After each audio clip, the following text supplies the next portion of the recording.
Home is where the heart is. Today on Homeworthy, we're taking you to the homes of three couples who believe love can be found in every corner. We begin with an airy condo in Philadelphia, then a Nancy Meyers-Inspired residence in California, and finish off with a traditional Canadian home filled with DIYs.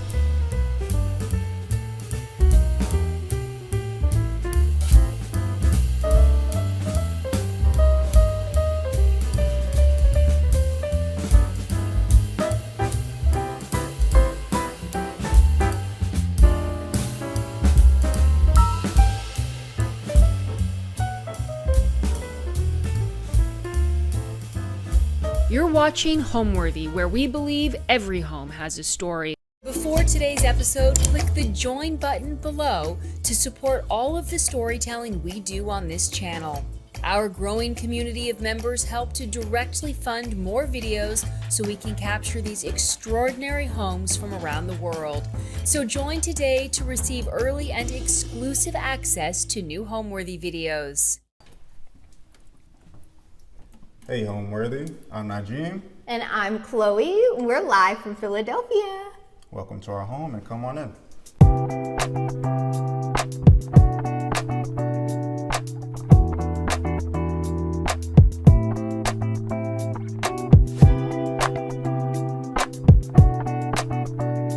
You're watching Homeworthy, where we believe every home has a story.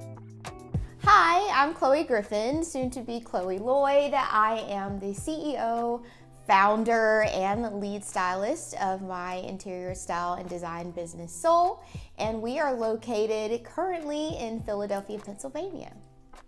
Hey everybody, I'm Najim Lloyd, men's stylist and content creator. Welcome Homeworthy to our beautiful home in Philadelphia. This home has really just been a safe haven for us. I feel like we have really created something that makes us very excited for our forever home when we actually own. I have put a lot into this home to just make it feel really good for us and speak to us. And so being here really just kind of makes us even more excited for what's to come. For me, what I like most about our place is just how open and I guess airy it is, just open and inviting. We have a lot of natural sunlight coming from the window, so it's just nice to be able to just look outside and just let the sunlight come in and, you know, start the day that way. So yeah, I would say the openness of our house. Outside of that, what I would say I love the most is just how we have personalized this place. I love that it's ours. It doesn't just feel like a rental where we're, you know, here temporarily, and so we haven't done much to the bones of the place. But I love that we have made it our own, as if it was a condo that we owned. So that's what my favorite thing about it is that we've acted like and treated it like it's our own owned home, because at the end of the day, it's home. So yeah, that would be my favorite thing. We've been engaged since January 5th, so how was that? Today's the 3rd, so we're just shy of 4 months. Just shy of 3 months. That's right, she's right, 3 months. Me and Chloe first met back in college, 2015, almost 10 years 2014. ago. 2014? Yeah. It's been a while. We met in college. I was a junior at the time. I think she was a sophomore. I think so. Yeah, we met at this concert. We love music, so we met at this concert at our college campus. We didn't meet. We locked eyes at a concert. We locked eyes at a concert, so we did meet, but you know, we didn't say anything. We met in college. The day we actually met each other and had a conversation, I was actually walking to campus. I was sick. I was walking to the campus clinic, and he saw me walk by his window. Little did we know we lived literally right around the corner from one another. And he saw me walk by his window, and he hopped in his car. And I thought he was just on his way to school, on his way to campus, but he actually wanted to catch up with me, and he drove me to the clinic. And since then, here we are. Yeah, I was being a gentleman and I saw her and I was like, let me go pick her up and try to woo her. and drop her off where she needed to go. After college, we actually were only friends. During college, we, kind of went our ways and figured things out. And after college, I moved to Charlotte, North Carolina. He was in Philadelphia. And for a little while, we were just friends. We talked occasionally, but nothing too crazy because we both were in relationships with other people. And long story short, those relationships did what they did, and we reconnected, and we went to a music festival, and that was kind of like our first time really hanging out with each other again. And it was, we were inseparable since then. And then we, I came up, it was around, this is when we actually started dating, officially for the first time. Me and my cat, who is not here right now, but myself and my cat, we flew up to Philadelphia from Charlotte. That was my first time traveling with my cat also, I might add. It was very interesting. But we flew up to Philadelphia, and we spent about a week with Najim, and it was for New Year's. I took some time off of work, and long story short, on the 5th of January, he asked me to be his girlfriend. The question. And then 5 years later, after I popped the question, I popped the big question. So for our 5th year anniversary, I proposed to Chloe back in Charlotte, and full circle moment. The proposal was like, I was planning this for months because I wanted to get the ring ready in advance. So the ring took the longest process because I wanted to get it customized specifically for her. So once I got that out of the way, then I started planning, like, okay, who do I need to invite? Our friends, family, my friends, my family. Picked a venue in Charlotte, which we were familiar with. It's called Camp North End, back in Charlotte. And then I planned catering, a wedding planner, well, not a wedding planner, a proposal planner to made like a beautiful floral bouquet for her for a nice backdrop. Got some special drinks done for us. Our favorite drinks. So my favorite drink is an old fashioned with bourbon. Her favorite drink is a gin, not martini. Lychee martini, you're right. Lychee martini with gin. And old fashioned. Yeah. I put him on to old fashions. She likes to say that. I did. But yeah, so I had those cocktails crafted especially for us. So I lied to her because we had to fly back to Charlotte, and I had to think of something that she would believe for us to go back to Charlotte on our 5th year anniversary. So I said it was a work trip because me and my brothers, we have a visual production company in Charlotte, so it was an easy plug and play. And to be I like, hey, totally believed it. She bought it. I was like, babe, I know it's our 5th year anniversary. I got this important work thing to go to, but trust me, we're gonna have a good time. Take you out to dinner, blase, blase. And then, I took her out to dinner to propose to her on top of a rooftop in Camp North End in Charlotte. And she was definitely surprised. Yeah, I had no idea. I always thought that it would make sense to propose on our anniversary or something. I feel like there's some typical anniversary dates. It's, the holidays. I knew that wasn't really our thing, and I didn't think that he would do that. The only other thing was either a New Year's proposal, because New Year's was always kind of our thing, or doing our anniversary. And I just completely didn't think anything, and the few times I wondered if there was something going on, it got completely debunked. He's just such a naturally calm person and just very even keel and chill. So yeah, he just debunked all of that. I actually was getting on him before the proposal, telling him I wasn't waiting another year. Little did I know. I thought it was gonna be New Year's Day, but yeah, I had to just derail her, throw her off my tracks. Little did I know, I was completely shocked, completely shocked.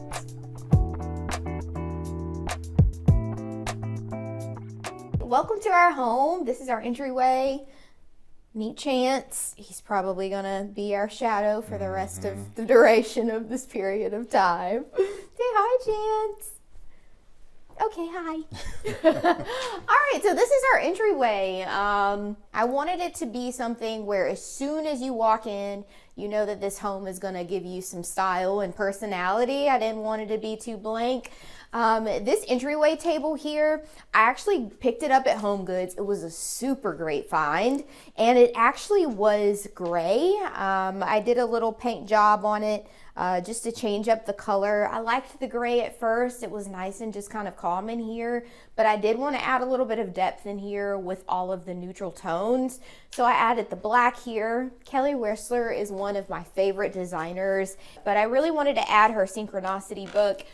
She has some beautiful, beautiful design work throughout this. So I really just kind of wanted to say, hey, welcome to our home. Expect to see some fun in design and just have it opened up to some inspiration. Yeah, and then we've got this beautiful lamp that I love. It adds a lot of texture. It has kind of like that stone, cement kind of look, but then it also has the wicker.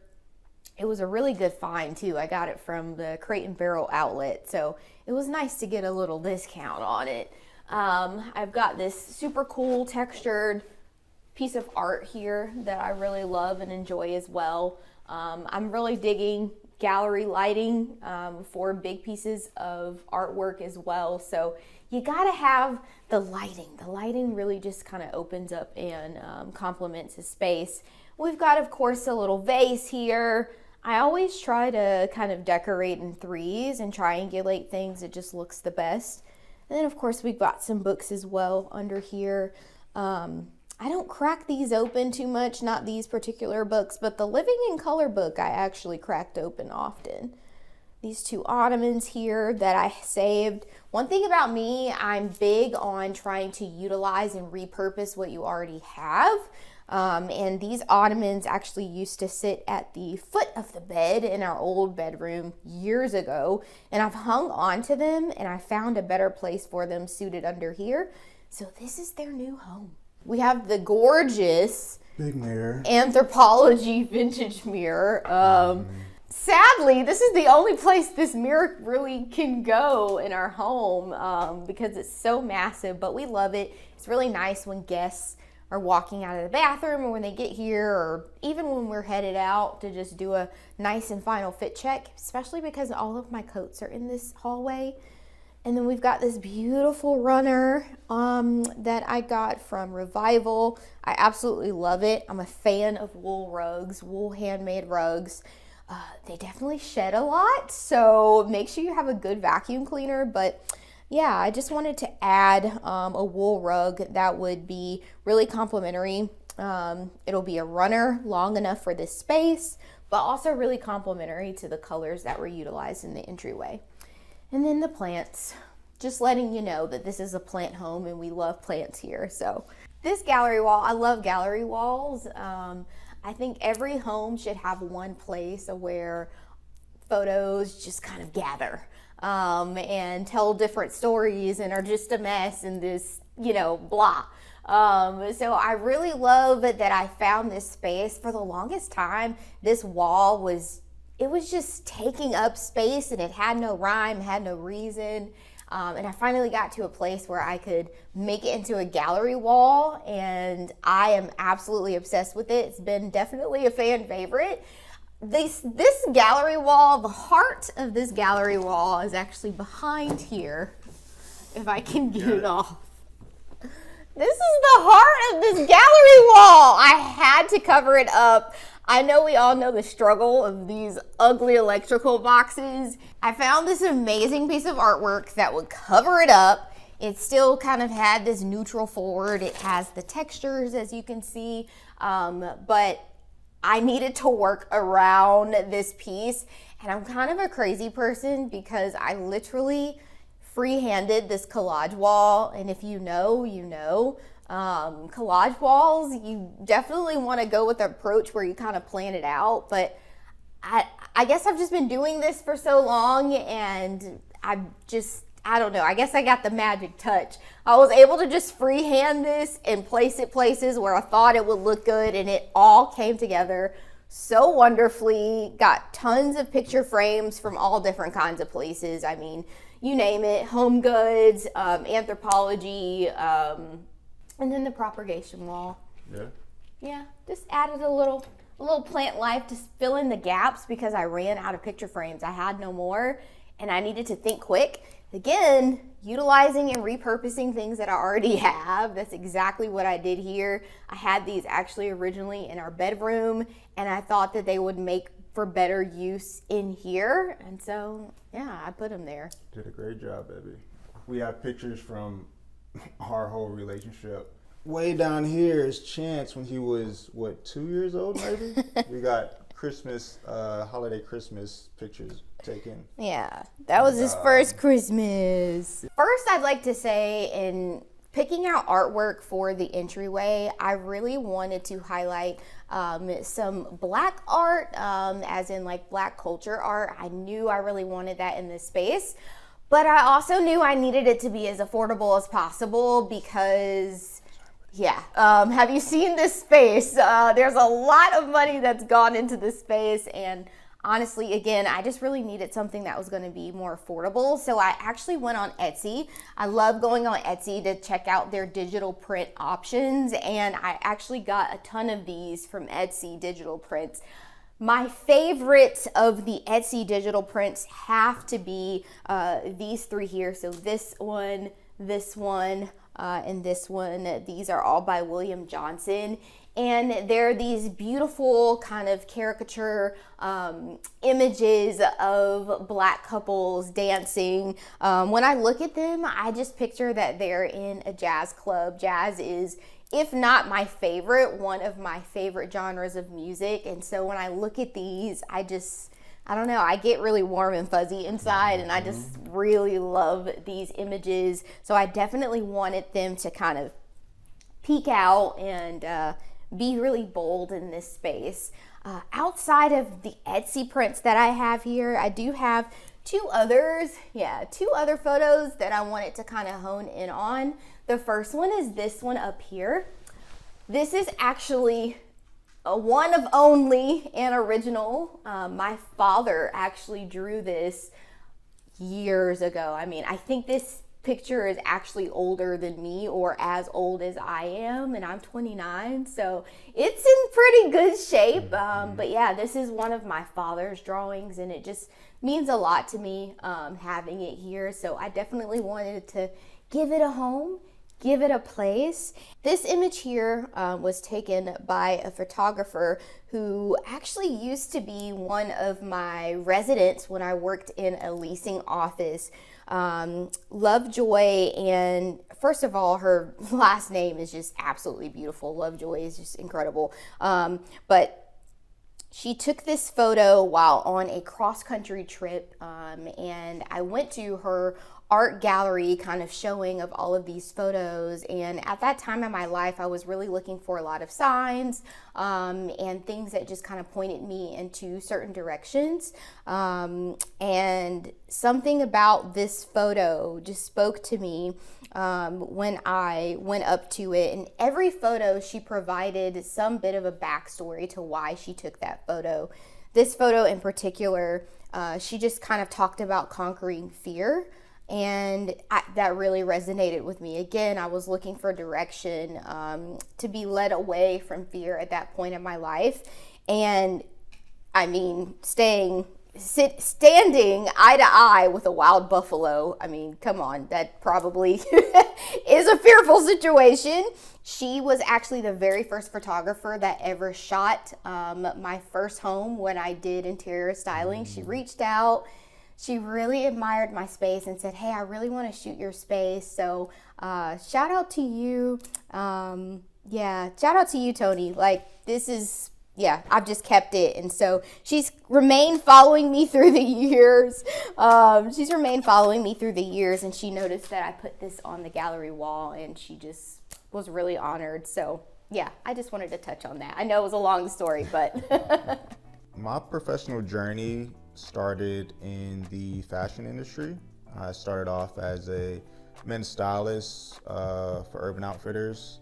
So that was really fun. I went to school for fashion merchandising, so I always knew that I wanted to be within the industry, either styling or making clothes or being a buyer. So started off doing that for about 3 to 4 years. It was a great opportunity for me. I got to travel the world, style for different editorials, and meet a bunch of talented creative individuals. And while doing that, I picked up photography, and I started doing content creation. Just started obviously just styling myself and taking videos and photos on social media, Instagram, and that really blew up for me in the past couple of years, to where I'm able to now be a full-time content creator and work with some of my favorite brands. So that's what I do currently, full-time. So brands reach out to me, they gave me a campaign brief, I put my creative direction and spin on it, and shoot the photography or videography, or hire somebody to do it for me. And yeah, so it's been a fun journey, and I'm looking forward to all that this year has in store for me and us. Yeah. So me as the CEO, and this is a new role. I actually just left my corporate career of 6 years to take the big leap of faith to just invest all of my time in my business. So as the CEO, founder, lead stylist, only stylist of a small interior design and style firm, I really started taking styling and interior styling seriously. I'd say back in 2021, I believe. That's the first time I really took a stab at it. I actually had a dream a few years prior, though, that I build in completely like architectural, just genius, an amazing condo. It was a really vivid dream, and I think since then I felt really convicted in this space, and I've really just kind of honed in on that. But over the years, I have just continuously kind of tapped into what that looks like as I sharpen my own skill set in my homes, and you can really see the elevation of this skill for me when you look at different homes that I've had over the years, and this place is really just kind of speaks to that and how I've grown. But yeah, as the CEO, founder, lead stylist, I own and operate a very small interior styling and design firm, and we help people create the soul in their home and create functionality. And it's all about understanding the psychology and the psyche of my clients first, understanding who they are, what do they do for work, what colors do they love, what kinds of things do they gravitate to. All those are questions that I ask to really understand who someone is before I try and make their home, because again, I think home is all about the soul of who you are. So yeah, that's a little bit about me and what I do.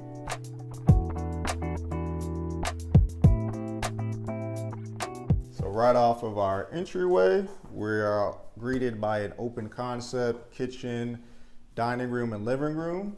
So now we're going to show you just the dining room. One of my favorite accents is the crown molding that Chloe did. The picture frame molding, it was a project that I knew I wanted to do. I actually saw a YouTuber do this specific style, and I was like, yes, we need that. I really just wanted to elevate this place again, and so did this project. It turned out really well. If you look really close, you can see some of the bones and spaces in it, but it's okay. It was a really good first shot, and I'm just really in love with it. It's one of my favorite things. Originally, you'll see later, it's in the living room now, which is new. It was actually only in the dining room area, so I really love it. Yeah, I mean, I love this dining room table. We knew that with this home, we wanted it to be a space where we could host our family and friends. We never really had a space where we could really host and house a lot of people. And so it was really important for us to get a really nice big dining room table. And since we've moved in, we actually hosted Thanksgiving for the first time this past year, and had all of our family here. We've had a dinner with friends here, so this table has already seen a lot of love from us. Me and Chloe are the type of hosts where we're perfectionists. We like to have all the snacks in order. We like to have the dinner ready so they're not waiting too long to eat. So at our last gathering, we had some friends from New York come up, and Chloe cooked a beautiful meal for us. Had some snacks, had some drinks at the table, and once dinner was ready, we brought everything to the table and everybody just grabbed a plate and dug in. So it was really nice to just eat with friends and family, and this table is big enough to where we can seat everybody. Yeah, I definitely say we're family style. Like, we like to finish the cooking over there and bring everybody back to the table, back to where the magic happens, and where the bellies get full, and just kind of do the whole spread right here in the center. We don't do anything crazy like have special dinner plateware and stuff. To be continued, definitely something that I want for the future. But we're kind of laid back and really just want to have like family style, everybody right here, passing the, bowls, passing the hors d'oeuvres, and just reaching across the table to get a snack. We're definitely those type of people, and I love it. I love it. I actually created this centerpiece out of, dried up floral, and I love color. I'm definitely not and as Najim said too, he likes color. We're definitely not neutral only people where it's just one flat color. I think it's so important to incorporate color in a sophisticated way in your home, and this was a beautiful way to add kind of like a floral arrangement, but something that would live on forever in this space. I also just want to plug Hobby Lobby because I got this amazing vase. I mean, this is incredible. Do you see this vase? I got this vase for like 50% off. I saw it and I was like, yes, gotta have you, because it was pretty pricey. So even 50% off was steep, but it was well worth it. I really love this piece. And I love these candle holders that I got from Crate & Barrel. They're a little dusty though, so don't get too close up on them, but I super, super love them. Oh, and I've got to talk about these. So Najim actually got these for me. They are coasters, and they're kind of like reflective coasters, but they are from a small business or a small brand called Curves, and I actually have one of their magazines in the entryway, but I just love them. They're curvy. I love things that have curve and organic shapes to them, so I had to add those in somewhere. And then we got our plant babies. They always add color. We have to have our plant babies in this home. I just found their home to be right here in the windowsill. I figured they went through enough torture in our last place. It was super dark. Yeah, no sunlight at our last place. Yeah, so. It was so dark, and a lot of my soldiers died and never made it. And so I just placed them here. They live there. They chill. They get watered every now and again, and they're merry. Yeah, Chloe is definitely the plant mom. I have this plant right here, which is surprisingly still alive, but I am proud of it. She helps me take care of this one. So this is my one out of probably like 20 that Chloe has. But I love that she loves plants because it makes our house feel alive. So right off the dining room, we have our big living room area. And we have my favorite piece of the house, is this big couch. Perfect for naps and movie nights with the family and Chance. And we have this beautiful table that my fiance Chloe designed and painted. This is one of my prized possessions in our home. Many hours, blood, sweat, tears, and more sweat because I literally made this coffee table in the dead of August on our rooftop. So the sun was just right here. I mean, right here as I was sweating and sanding and staining and oh my goodness, and jigsawing.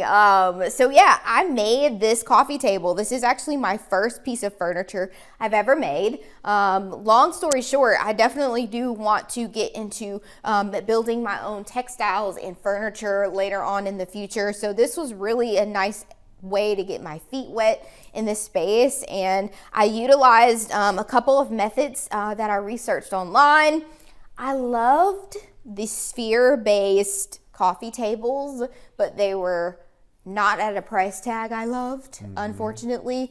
And I was like, you know what? I think I could make this. And I saw a couple of DIYers utilizing a couple of, different techniques to make things like side tables. I saw a few coffee tables with this technique. And so I took it to IKEA, good old IKEA. And I actually utilized their bamboo serving bowls. Saw a couple of people utilize this method. It's nice, affordable. They do sell wooden spheres already kind of made on Etsy, but they're like $100 a pop.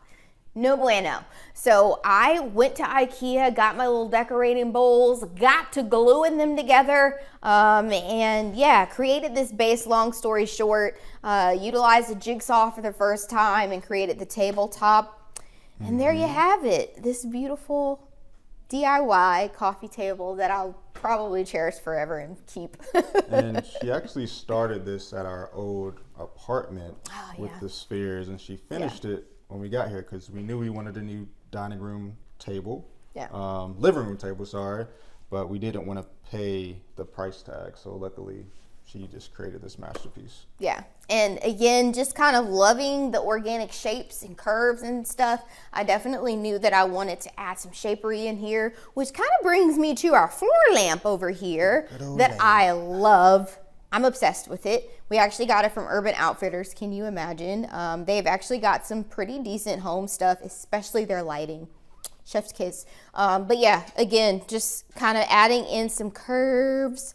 Love this floor lamp. Love how tall it is. Without my boots on, it's actually taller than me. And yeah, just love, love, love. Obsessed with it. So as Chloe is an avid DIY project doer, I just know and I prepare myself that every week something new she's gonna come up with and craft, and I just let her run with it. I'm there if she needs help, but I know that it's gonna come whether I like it or not, and half the time I do like it. So yeah, we gotta trust the process around here. It's definitely shaky when we have constant rain like we've had lately here in Philadelphia, and I can't get outside to do things.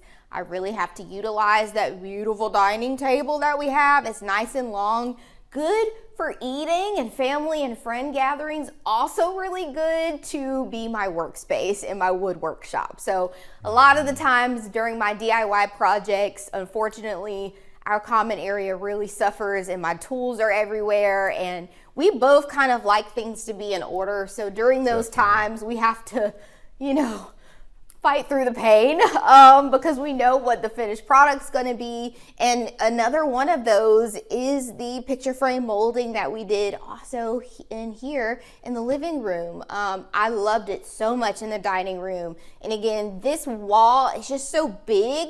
It really kind of needed some love. So that's a DIY in here. Another DIY in here is these two large, what are these, like 34 by 46 canvases. These were two pieces of art that I actually found online. Let me caveat that. I found these online. They're like printed canvases, and I love them, was obsessed with them, loved the texture that it looks like they had. Again, they were kind of printed canvases, so, but I loved the color. I loved the design. Again, didn't love the price tag. These were like, for a set of 3, it was over $1,000. For 2, it was like $800. And I was like, yeah, no. I can make that. And I literally made that and replicated them, utilized some textured methods and techniques for them. This one here, I actually used some styrofoam that I got from Michael's.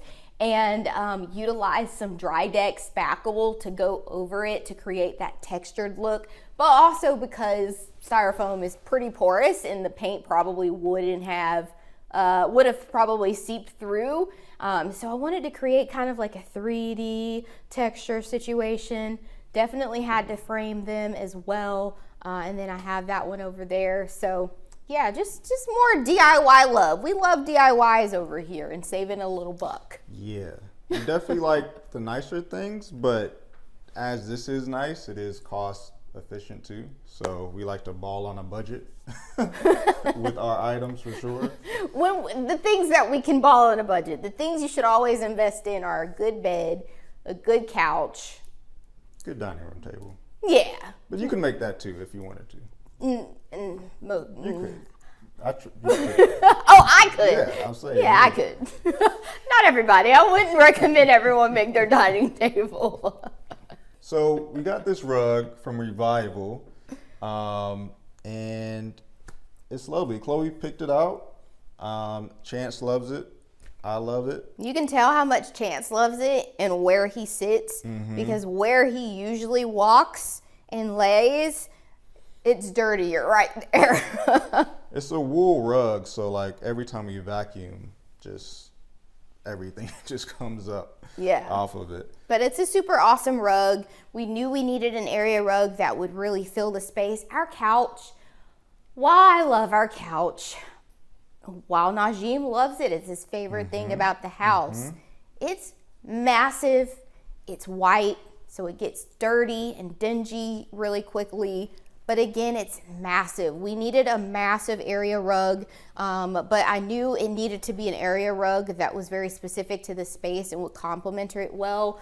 So yeah, this one was perfect when I saw it. And I actually am an ambassador for Revival, shameless plug, and I have a code. So, you know, you can use my code. Yeah. I love this rug though. It's really great. So these action chairs, I love them.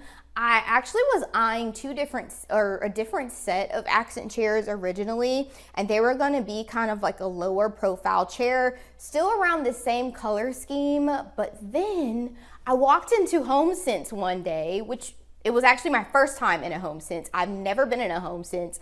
I don't know how I lived my life never going into HomeSense or knowing that it existed. I just felt like these chairs said, hello, welcome, buy me. Welcome to HomeSense. This is your first time here. Okay, we're going to welcome you the right way. Come get us. We're waiting for you. And that's precisely what I did. I bought them. They were in fact waiting for me, and now they're the perfect little piece in our home that adds a pop of color, but still kind of plays on some of the textures we have with the boucle going on in our dining area. I love them. They're also like sturdy and a really comfortable accent chair. Usually accent chairs is where we kind of as a people cheapen up, or we don't get something that's as functional or comfortable because we're really just looking for something that adds character or cutesiness. But these not only add character and cutesiness, I might add, but they're comfortable. Like crisscross applesauce, you can really just kind of chill in them. They're really comfortable chairs, and I absolutely love them. And they're very photogenic chairs too. They As are. People that love to take pictures and content creators, perfect for photo shoots. And we actually we move sometimes for photo shoots. We move our whole dining room table to utilize this beautiful space, open space, especially when it's sunny outside. The light hits perfectly for good video and photography. Yeah, we've had a couple of people actually comment on our space saying they can't believe this is our home and not like a photography studio, because of the way we've kind of utilized some of the areas. And we actually had a friend of ours that's a photographer ask us, have you guys ever considered like renting out, creating like a peer space or renting out your space for people to shoot photos in? And you know, it's a great idea in theory, especially to make money. But what did you say to him? I'm a private person, so I don't like a lot of people being in my house. Yeah, he doesn't want people in our so house. If we had another studio that was strictly business, then yeah, but not at our crib. Yeah. Talking about this little vinyl setup, this was actually not on purpose at all. The original theory for this space, we actually wanted to add in a buffet table to the dining room space, that our glassware would go in. I love to collect fun glasses, so hopefully we'll look at that in the kitchen. But I actually wanted a buffet table when we moved in. Because of this massive couch, we realized, wow, this couch really ate up a lot of the space in here, and we weren't able to do a buffet table anymore. We had these stools that I actually used for plants at our last place, and I repurposed them and just kind of made a little area right here, and it actually worked out really perfect because it helps kind of conceal some of the cords and outlets. I don't love seeing visible cords, so yeah, we've just got our vinyl player here. Let's talk a little bit about who we've got on the playlist. Samara Joy. She's an incredible Grammy nominated and awarded jazz artist. She's also like super young, like in her 20s, young 20s. I think she's like 26 maybe. She's incredible. So definitely had to have her. The man, the myth, the legend, Bob Marley. We've got some Kendrick Lamar in here. This was a really incredible album. Shout out Kendrick. Ow! Amy Winehouse. Amy Winehouse. My favorite. Yes, we've got Adele in here. I think there's some Kiss. There's some Prince. We've got Earth, Wind, and Fire. I love this vinyl. It's a vibe, especially when we're like cleaning around the house. Yeah, love it. And then we've also got Hank Crawford. This is actually a very incredible I Hear a Symphony.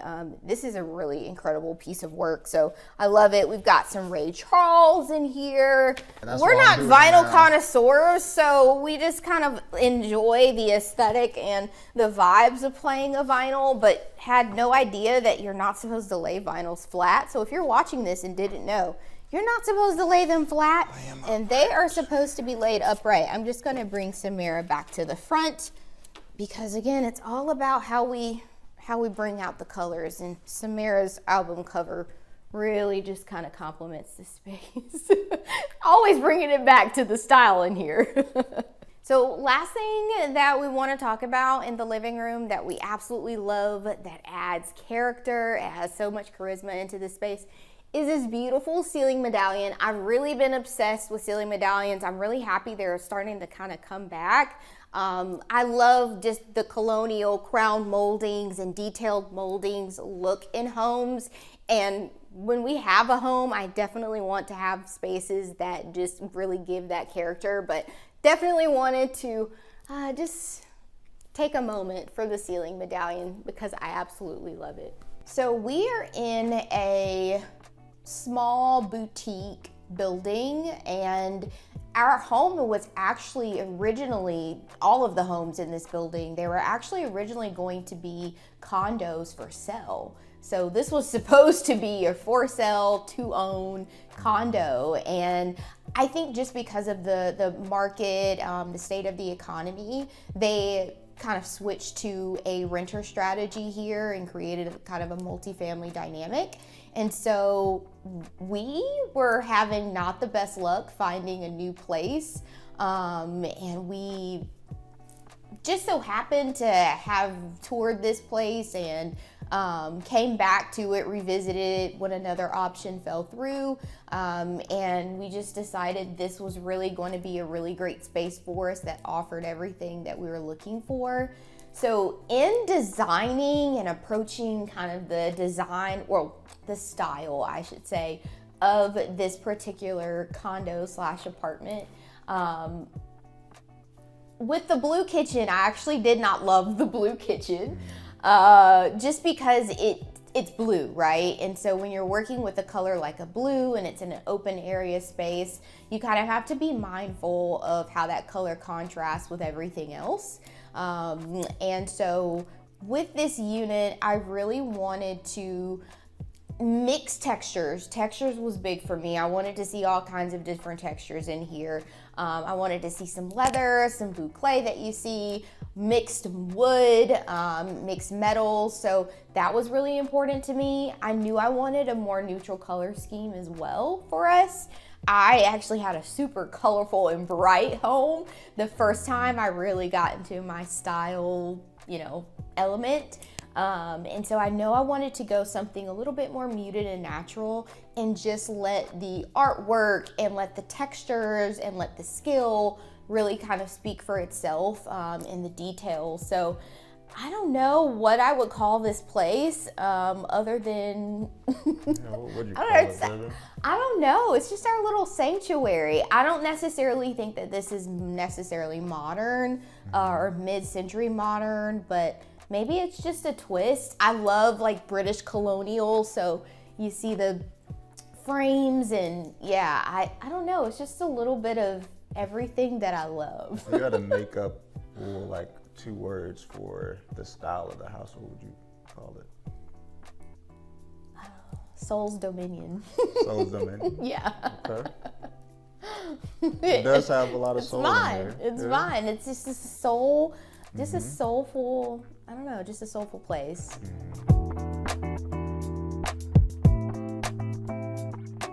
So now we're off into the kitchen where we have some beautiful blue cabinets. Navy blue is one of my favorite colors, so I really enjoy them.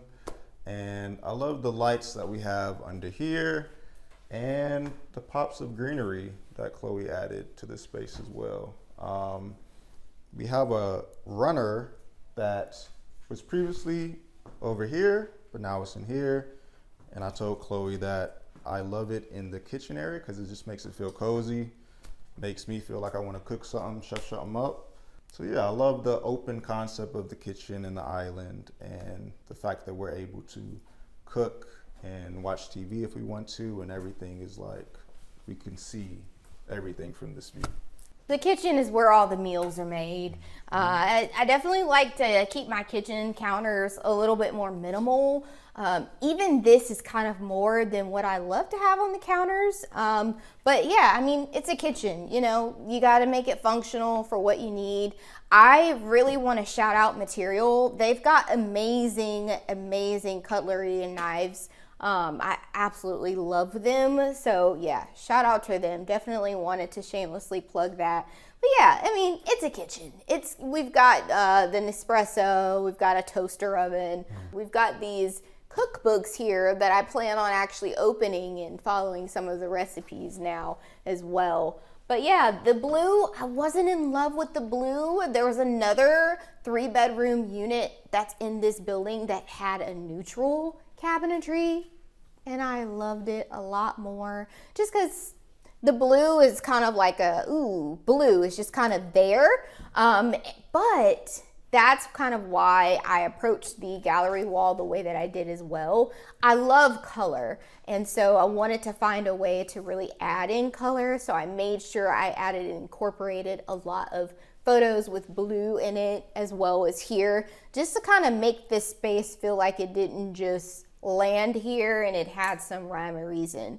But yeah, I mean, it's a kitchen. I've got this beautiful floral arrangement that was just gifted to me by my best friend to actually celebrate one of my recent accomplishments. And this bouquet is literally giving main character energy. It is gorgeous. It's stunning. It's like me in a bouquet. They actually did an amazing job picking this bouquet out. It's beautiful. But yeah, I mean, I really do want to show you guys my glass collection. Can I show you guys my glass collection? I'm really excited about it. So I used to collect elephants. I loved elephants, so I used to collect elephant figurines and stuff. And I have since stopped collecting elephants, really just because I didn't really have a place for them. And they felt kind of like they were creating more clutter. But I found a new obsession in glassware. This is something that doesn't necessarily create as much clutter, but is functional. So let's open it up here. This is, it's a cabinet. It's doing what it needs to do. But I want to talk about, this is so cute. Look at this. It's so cute. You like it? Yeah? Yeah, okay. All right, and then I picked up this recently that I really, really love. And then I picked up this one that's also really cute and spring forward. And really, I wanted to pick up and start really collecting beautiful glassware for when we have people over. I just think it's such a conversation piece, and I just love also the fact that everything is different. So because everything is different, no one's gonna mix up their glasses when they're over. So yeah, I've just got tons of different glassware. Orange and green are like my favorite colors, so I have to have some orange. I've got a really nice like green stem wine glass here that I absolutely love.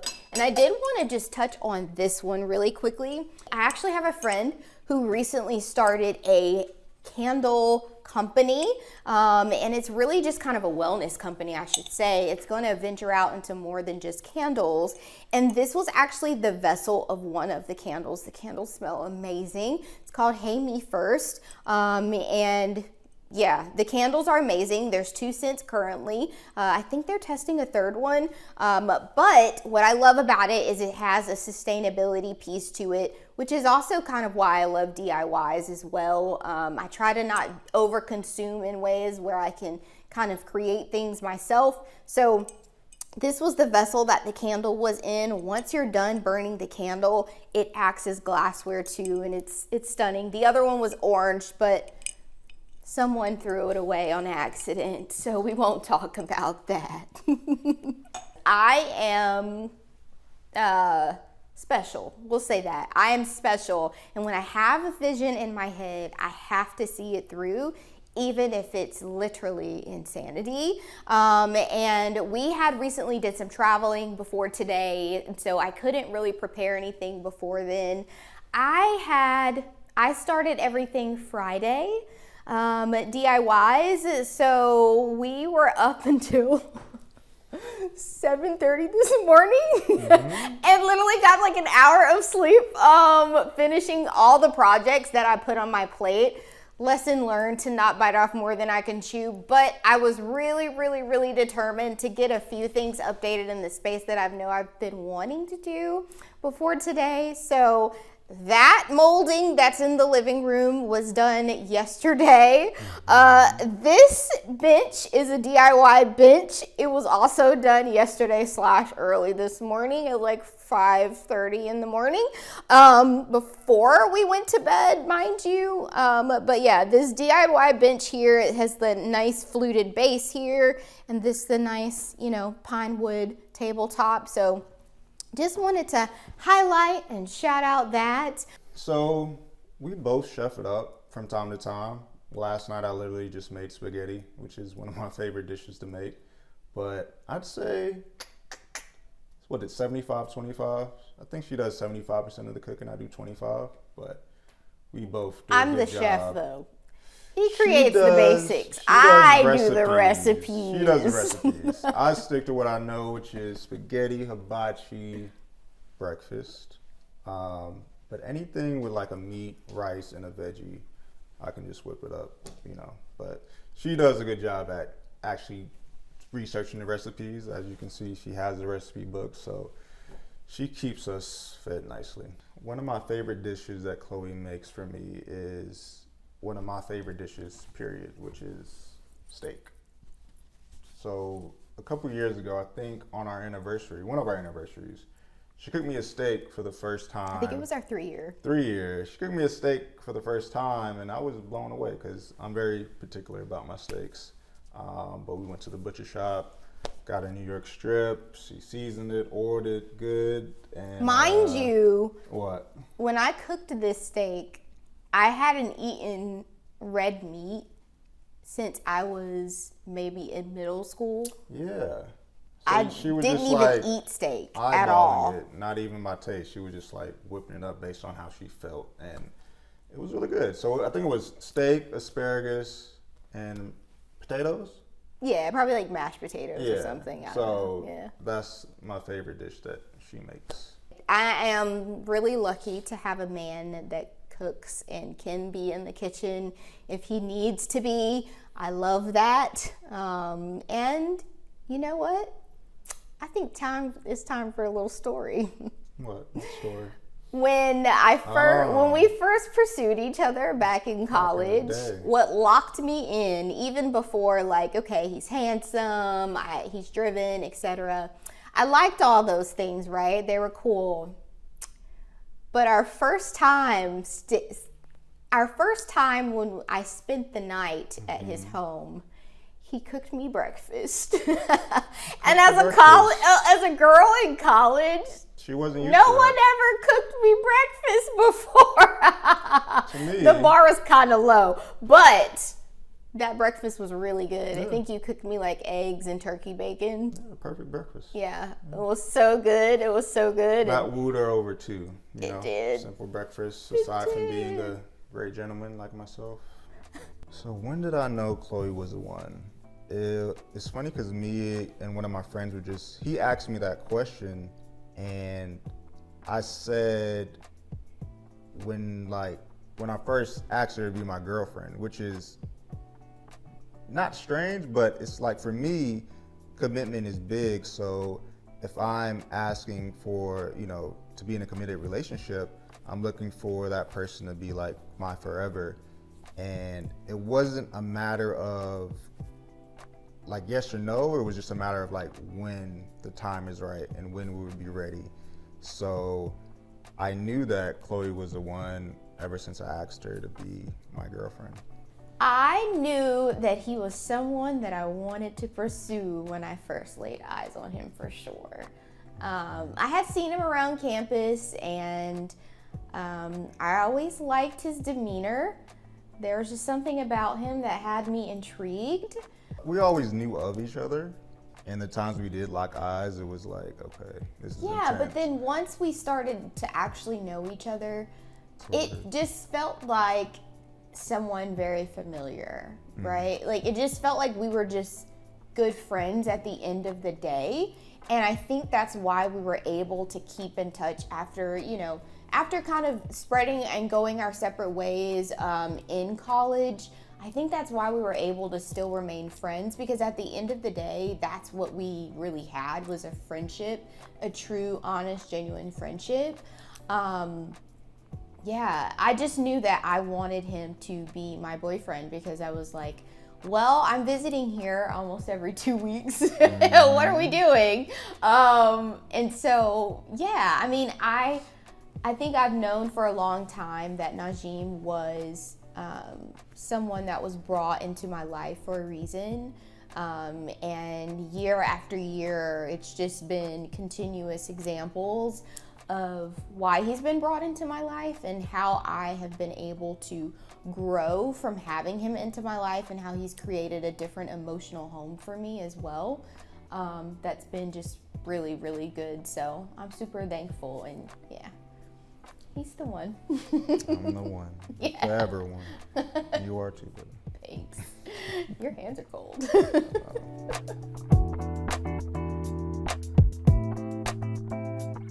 So this is our wonderful, wonderful guest bathroom. We've done a couple of changes in here. Don't look too close. I told you guys we were working on some of these DIYs yesterday. So at about 7:30 almost in the morning, I said, okay, there's no way we're painting this beadboard, but we're going to talk about it anyway. So this is our guest bathroom. I knew I wanted to do a nice, bold, printed peel and stick wallpaper. I love peel and stick wallpapers. So I went with this color here and this design here. And originally I actually only did this wall here, but lately I've been kind of going and moving away from doing just accent walls where it's just one wall.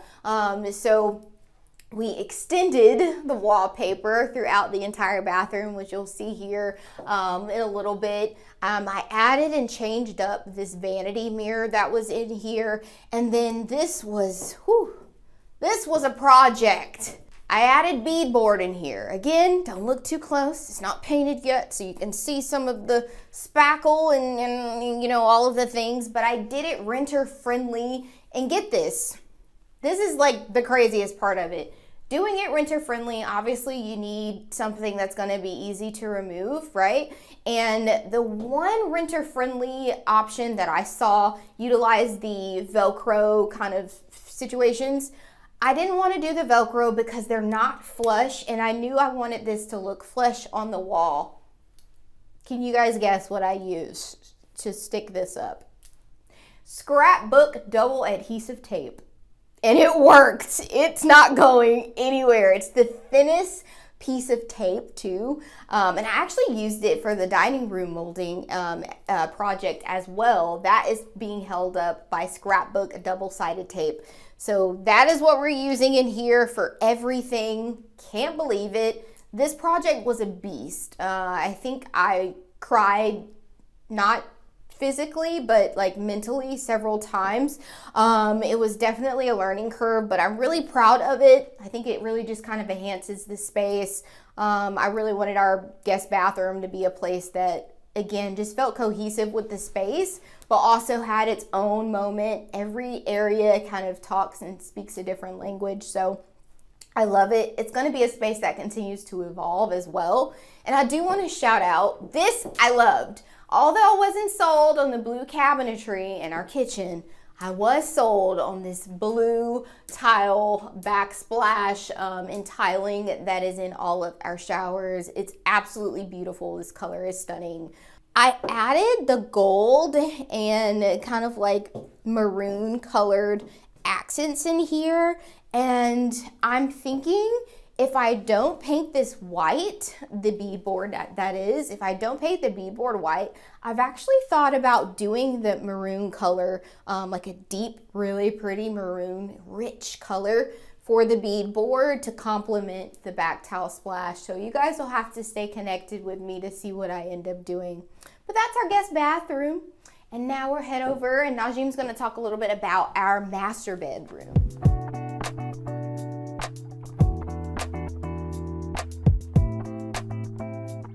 Now we're in the master bedroom where the magic happens.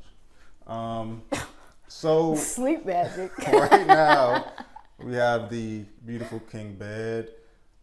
We got this from CB2, and I know that we wanted a lower bed, platform like bed. Our previous one sat up pretty high, but Super high. yeah, I love this one in the color, and it just goes well with, you know, the ambiance in here. We got the sheets from a brand called Cozy Earth. They are silk sheets, and they are the best. Bamboo silk. Bamboo silk. So we've had them for about 3 years now, and great quality, highly recommend. Yeah, easily the best sheets I've ever slept on. I can't go back. And when we actually had a bed in our guest bedroom, the sheets are a different kind of sheet, and sleeping on them, I just felt very off. I was not having a good time. So love Cozy Earth. They're also a sustainable company, so definitely highly recommend. It's a higher price point, but well worth it. When you think about sleeping in your bed, it's a worthy investment. And then up top, we just have a comforter linen set. I love linen sheets. I love linen comforters, I should say. I don't want to sleep on linen sheets, but the comforter I love. I actually got it from Target. It was a really good buy. It was neutral. And this chunky blanket, which I love. This chunky blanket is also a Target buy. It's super big. I think it's a king size. Chance knows when this blanket is drawn back, he's allowed on the bed, so he'll usually hop on up. And there's Chancey's bed. It matches mom and dad's bed. We have some of our pictures from over the years that Chloe has framed for us. A good time capsule of our relationship, which I love, and it's right above our bed, so very special. I got these nightstands from Amazon. I needed something quick because I had a photo shoot in here, and I knew the ones that I had I didn't want to keep. I'm really excited too. We're actually swapping out our nightstand and our dresser. I've had that dresser for such a long time, and it's gonna be really hard to part ways. but it's time to see you go, buddy. Actually, I might use it in my office. Anywho, we're actually going to be swapping out our nightstands and our dresser soon because I really just want that window to just thrive over there. Like, it's so beautiful, but I feel like it's getting covered by this nightstand. The nightstand's also really close to the bed, so we're actually going to get a tall vertical nightstand and place it in the corner here. But yeah, we've got this IKEA dresser. The dresser is the mom dresser from IKEA, but I actually did another DIY and I added the gold handles there just to give it a little bit of character. If you're familiar with the mom, it literally is just white, blank. There's no kind of pull system on them. So I did a little DIY, created some holes, added those handles in. I think I got the handles from Hobby Lobby. So that was a cool little project that I did early on in my styling bag. So then we've got these beautiful bedside table lamps that I absolutely love. They give that organic kind of shape in here. These are actually Studio McGee from Target. I saw them and was like, yes, gotta have them. And I got them. Definitely one of those girls that mixes kind of the high-low luxe stuff. I think that's just the way to go, especially when you're not a billionaire yet. Keyword yet. But even though actually I don't care to be a billionaire because there's no way to be an ethical billionaire. So let me take that back. We'll just, we'll be fruitful in our labors. Be wealthy. Yeah. Wealthy in all the ways. Yeah, exactly. And then we've got this beautiful bench. I always love to have some sort of seating at the foot of my bed. Always, always, always. This color is actually discontinued. And what's the craziest thing is online, when this bench was actually available for purchase online, they called it velvet brown. There's no way this is brown. And I don't know if maybe that has something to do with why it's discontinued, because it's definitely a deep plum color, but either way, I love it, and I think it's perfect with this bed. I think I mentioned, it again, it is from CB2, but I actually purchased it discounted at the same Crate and Barrel outlet that we got the entryway table lamp from. So it was a really good find. It was something I actually wanted, and they had it. So yeah, definitely got that. And then we've got this old vintage chair here. I can't remember who the designer is. What's the designer? It's a Eames dupe. It's not a Herman Miller real deal, but it does the job for us. So it's an Eames dupe, and yeah, it goes nice with the space.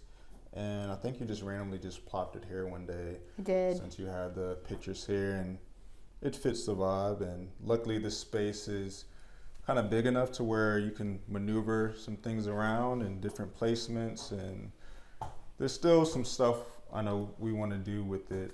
Yeah, our room is definitely a work in progress. It's still something that we're still continuing to kind of elevate and get it to where we want it to be. I think that's the start of that, is really going to be changing out our nightstands and our dresser so that we can kind of reconfigure this room.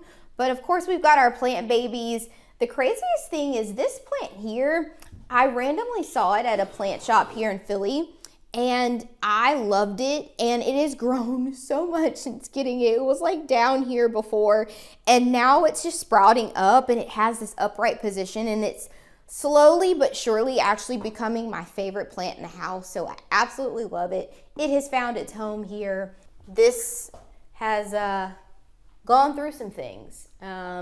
When I bought it, unfortunately, it had an infestation, and so I wanted to put it somewhere where it wouldn't infect the rest of the plants in the house. You guys saw we have a lot of plants. And I talked to the plant shop that we purchased it from. Stumped is the plant shop if you're ever in Philly area and want to visit. And I asked them, hey, what are these bugs? How can I get rid of them? And so I've just been treating this plant, and I'm really happy because the bugs are gone. The infestation is gone. We're in the clear. So now she's just kind of coming back to life, and we even have some new life. I think there's like 3 new leaves coming in, and I'm very happy about it. So she's just going to stay here for a little while until our new dresser comes, and then we'll find a new place for her. But for now, she's 30, flirty, and thriving. So we're wrapped in the master bedroom. Come and follow us to my office space.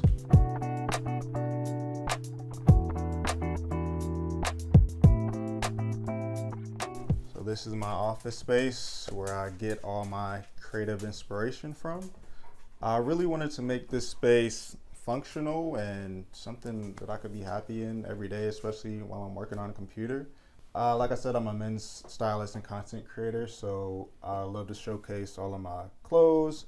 This is where I do most of my video taking from, so I just set up a tripod and I have this nice backdrop here to change outfits from. So yeah, I have all my pants here, all the lovely jackets that I have, and I love this couch. I can't remember where I got it from. Belk. It's Belk, yeah. So I used to work at Belk, and they were having a furniture. They were just giving out furniture. So I was like, yeah, I'll take this, and it's the perfect size. So when I'm gaming or watching TV, I can just easily do that. And here's my desk setup. I just have a Samsung monitor, iPad situation, and yeah, it does the job for me. I love when it gets nighttime, then I can cut on my nano lights to set the mood for me. I'm a huge Funko Pop fan and collector, so I'm really big into anime. This one is Yuji Itadori, Jujutsu Kaisen, one of the best animes. If you know, you know. And I just love to display them here. Again, this room is all about inspiration for me, so if I can get that from an anime, from toys, sneakers, clothes, I could just look left or right and I'm like, okay, idea popped, and you know, I'm back in that mode to create something new. So yeah. And Najim really loves Wolverine as well, and his best friend actually gifted him this Wolverine Lego hand that I think is really cool and definitely worth mentioning. So shout out to Wolverine. Yeah. Best X-Men character. I love just displaying all of the things that interest me. I'm a huge tote bag collector, so as I'm grabbing an outfit, I can just pop one of these bad boys off and go about my day. And this is one of my favorite pieces in my office too. This is a djembe drum. Got this from my dad for our birthday, so really special to me. The djembe is a staple in the Lloyd family. Yeah, we always play it when we have a birthday or a celebration.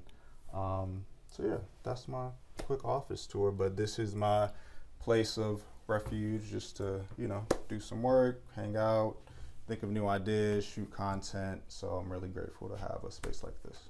Home to me means a safe place, a place of peace, enjoyment, a place where you can be yourself, have fun in, dream in, and safety, family, love, happiness, all those things. That's what home means to me. To me, home is all about, and what it means to me is soul. And that's kind of why I named my business Soul.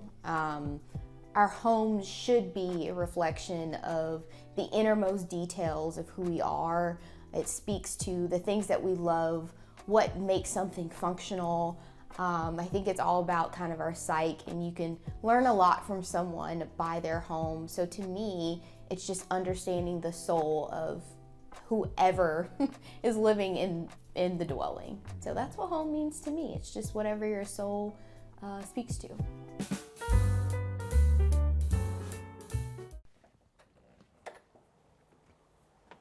Hi, Homeworthy. I'm Camille. And I'm Marco. Welcome to our first home in Cardiff by the Sea. Come on in. We'd love to show you around.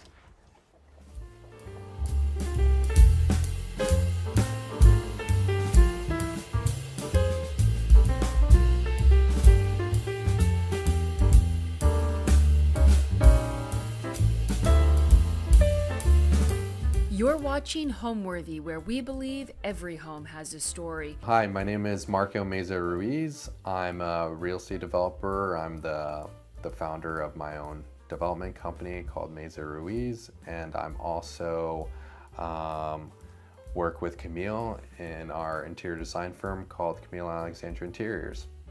Hi, I'm Camille Meyers-Inspired. I'm an interior designer. We live here with our Australian Shepherd, Zuri, and this is our first home. But right now we are sitting in our entryway of our home. It's a pretty small home. It's 1,200 square feet, so it's our entryway and also kind of our living room, all in one.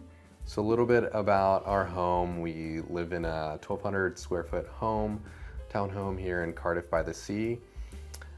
Cardiff is a small beach town in San Diego County. It's roughly like 2 square miles just along the coast. And Cardiff is really special to me. It's where I grew up. It's my grandparents first immigrated here from Mexico, and their first home that they purchased was here in Cardiff, and my family has, never really left. And so we love it here. I had such just fond memories growing up.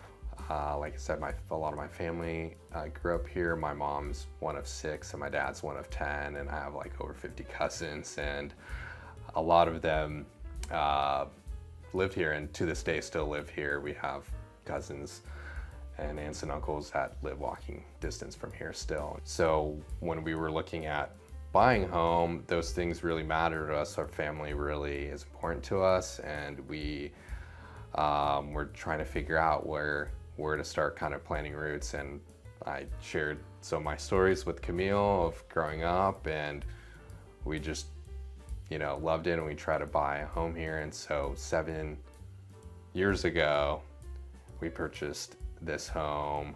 We've been working on it ever since. We started with absolutely nothing. Like no furniture.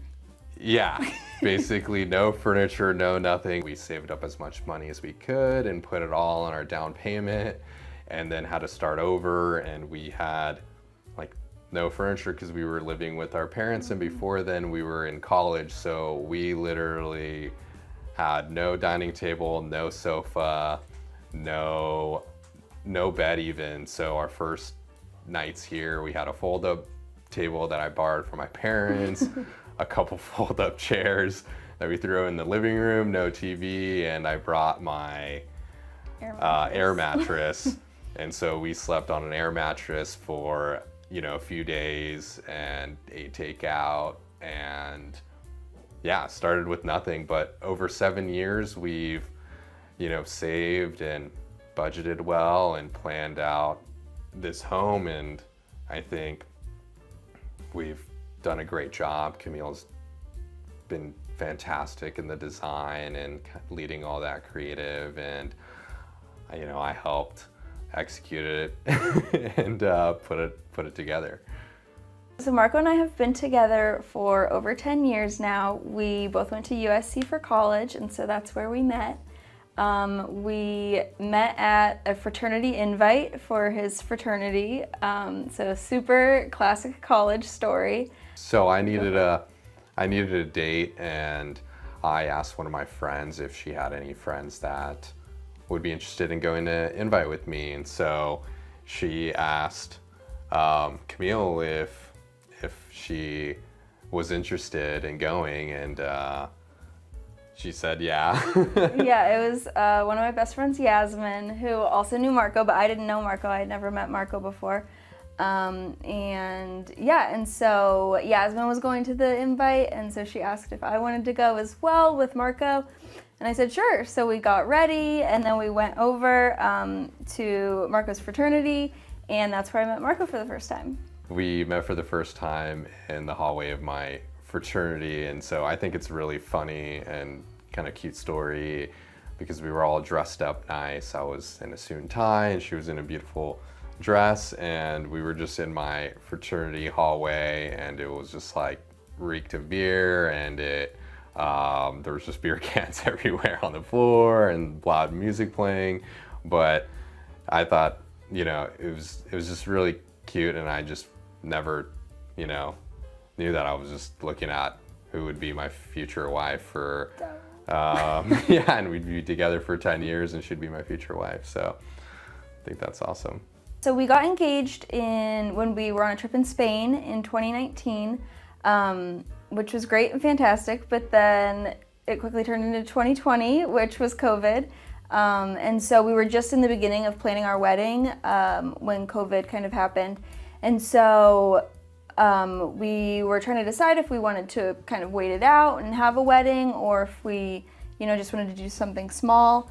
And so I feel like I kind of had a moment of realization that COVID was going to be around for quite a while. And so we decided to just get married in 2020. We got married in November on our dating anniversary, which was nice. So it was our 7-year dating anniversary that we got married on.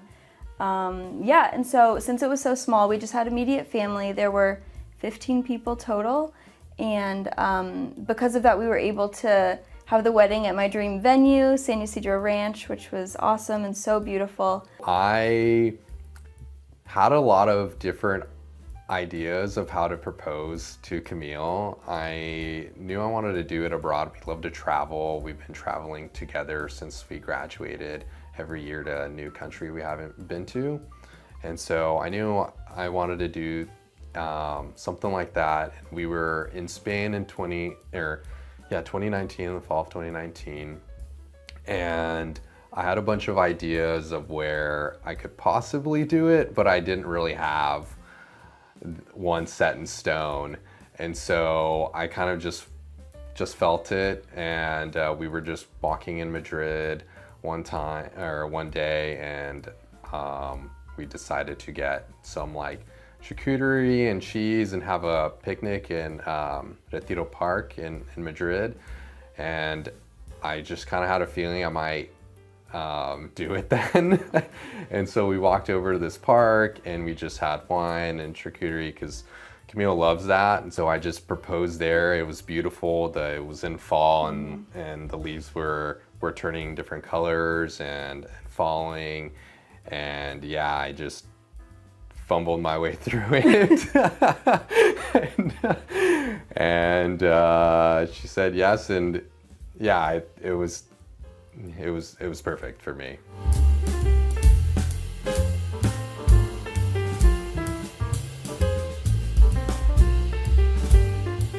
Welcome to our entryway. So this is the entry to our home. I think, like I mentioned before, it connects to our living room. It's a small space, but I definitely wanted to have a dedicated entry space in our home. And so some of the things I'd like to point out here is this big art piece. I knew I wanted a large abstract art piece here. I knew I wanted it to be neutral because I do like to swap out flowers and different decor seasonally. And so I actually painted this piece myself.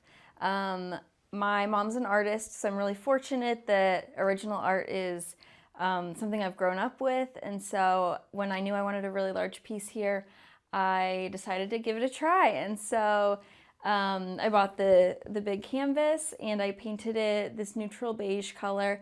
And then I just kept sending my mom photos of it as I would do more and more layers to say, oh, do you think this is enough yet? Do you think it's enough? And she basically kept saying, add more layers, add more layers. And so it's just a ton of layers of paint and pastel and pencil, just all built up until it finally felt complex enough that it had enough depth that it felt complete.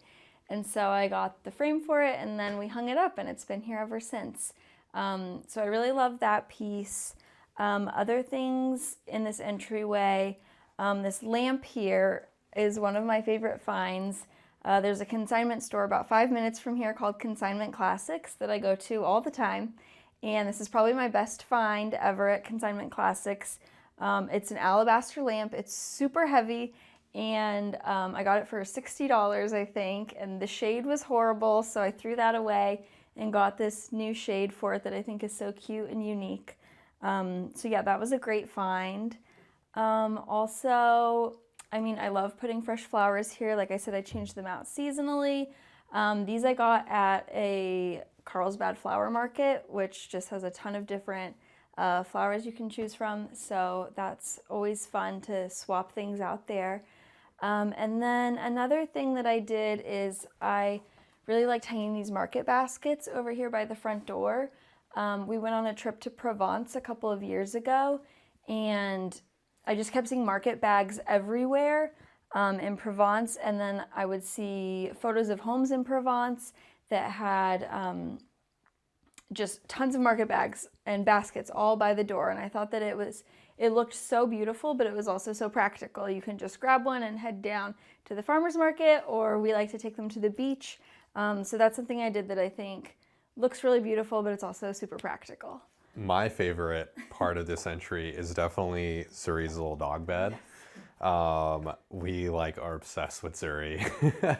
Like, ask any of our family and friends and we're just like completely obsessed with Zuri. We're like the luckiest ever. She's just the sweetest.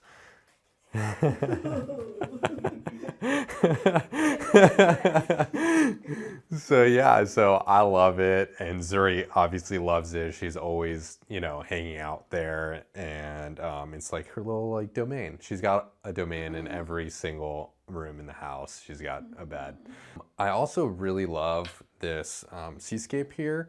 It's an original piece that we got in Laguna Beach at a First Thursday, and we just love art. It's something I didn't really have when I was growing up, original art, and I'm just super thankful that Camille introduced me to that, because I just am obsessed with the art now, and it just really brings in that human element to it. Like, just, you can kind of feel a lot of times the brush strokes in the paintings and stuff. So it's great. One of my favorite things to do with Camille and just anyone is to go to the beach, and we just live a mile from the beach, and so we're always there, and we like to just watch the sunset and collect our seashells. So some of these have just come from our local beaches here in Cardiff, but some of them have come from very far away. Some of them have come from the beaches of Normandy and also New Zealand, and probably others, but I don't remember right now. I would say I make most of the design decisions, being an interior designer. Marco definitely has opinions, which I welcome. It's been a journey since moving in to learn how to work together and work with each other's style. But I think we've, in recent years, gotten into a good groove of making style design decisions together. I think that the style of our home is, it really tells our story, and that's, I think, the most important thing when you're designing a home, especially for me as an interior designer. I want to make sure that any home I design, including my own, tells the story of the family that lives there. And so for us, there's a lot of different components to that. So I moved around a lot growing up. I grew up outside of Philadelphia, and all of my family's from Indiana originally.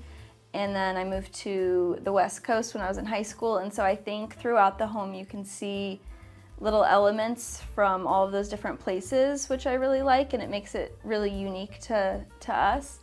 And then also I think our home is really collected, and so we've incorporated pieces that we've got throughout our travels or that we've just collected over the years. So that's something that I really wanted to emphasize in our home. And then I think our home has coastal touches. I think it's important for a home to reflect the environment where it's at. And so since we are so close to the beach, I like to incorporate little nods to the ocean and the coastal area.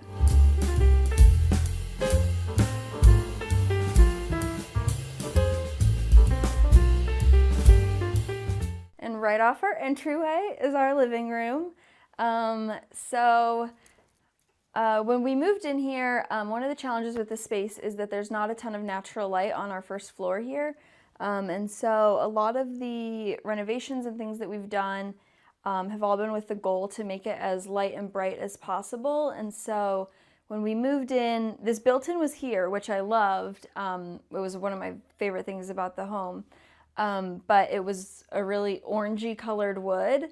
And then the flooring used to be a grayish tile, and the walls and the ceiling were painted the same beige color. So it was different, and it just felt really dark, and like I said, not a ton of natural light. And so over the years we've slowly made improvements, and so we painted all of the cabinetry white.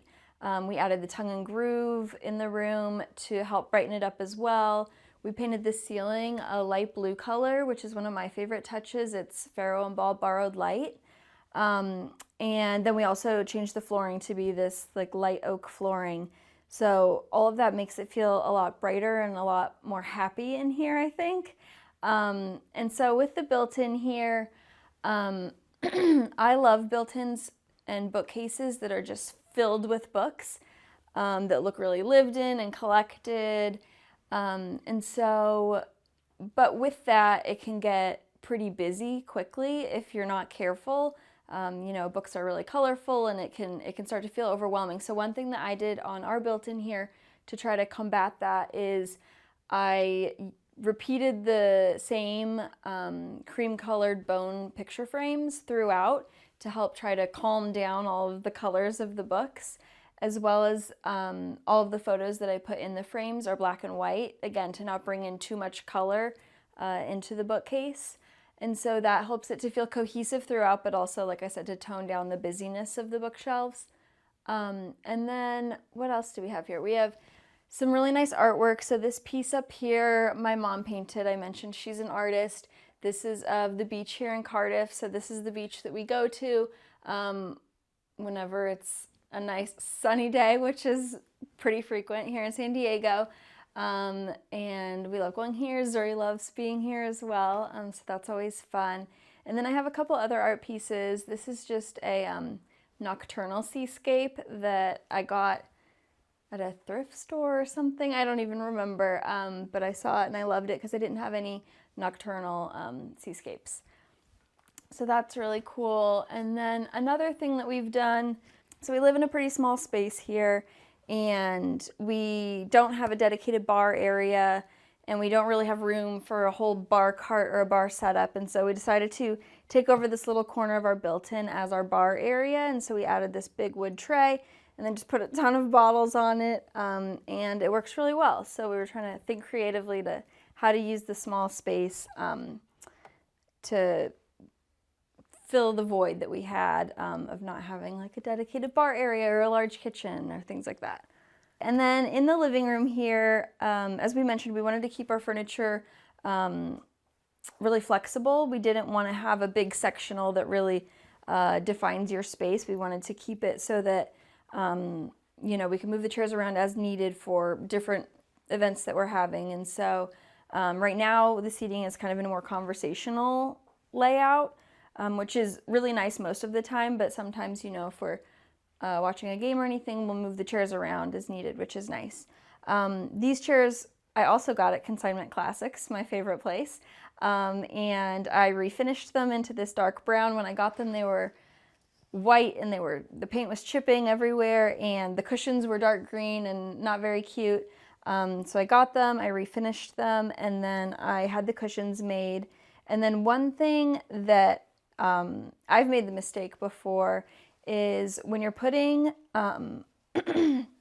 chairs directly in front of a built-in, it can be really tricky with scale a lot of times because the built-in is table height. So sometimes your chairs, especially a lot of chairs nowadays, feel really small. And so the taller table height of the built-in can make your chairs feel especially small. And so when I had the cushions made for these chairs, one thing I did is I wanted them even a couple inches taller than the back of the chair so that, they would feel like the right scale with the built-in behind it. And then, we just have this coffee table. I really love this marble coffee table. It's a great piece. It's incredibly heavy. It's a nightmare to move, but it's very sturdy. And then we have this super comfortable sofa, which is great. Most of the time I actually have a quilt here on the seat of the sofa because it's one of Zuri's favorite places to sit. And so it doesn't get too dirty. It's a performance fabric, so it's actually been pretty good.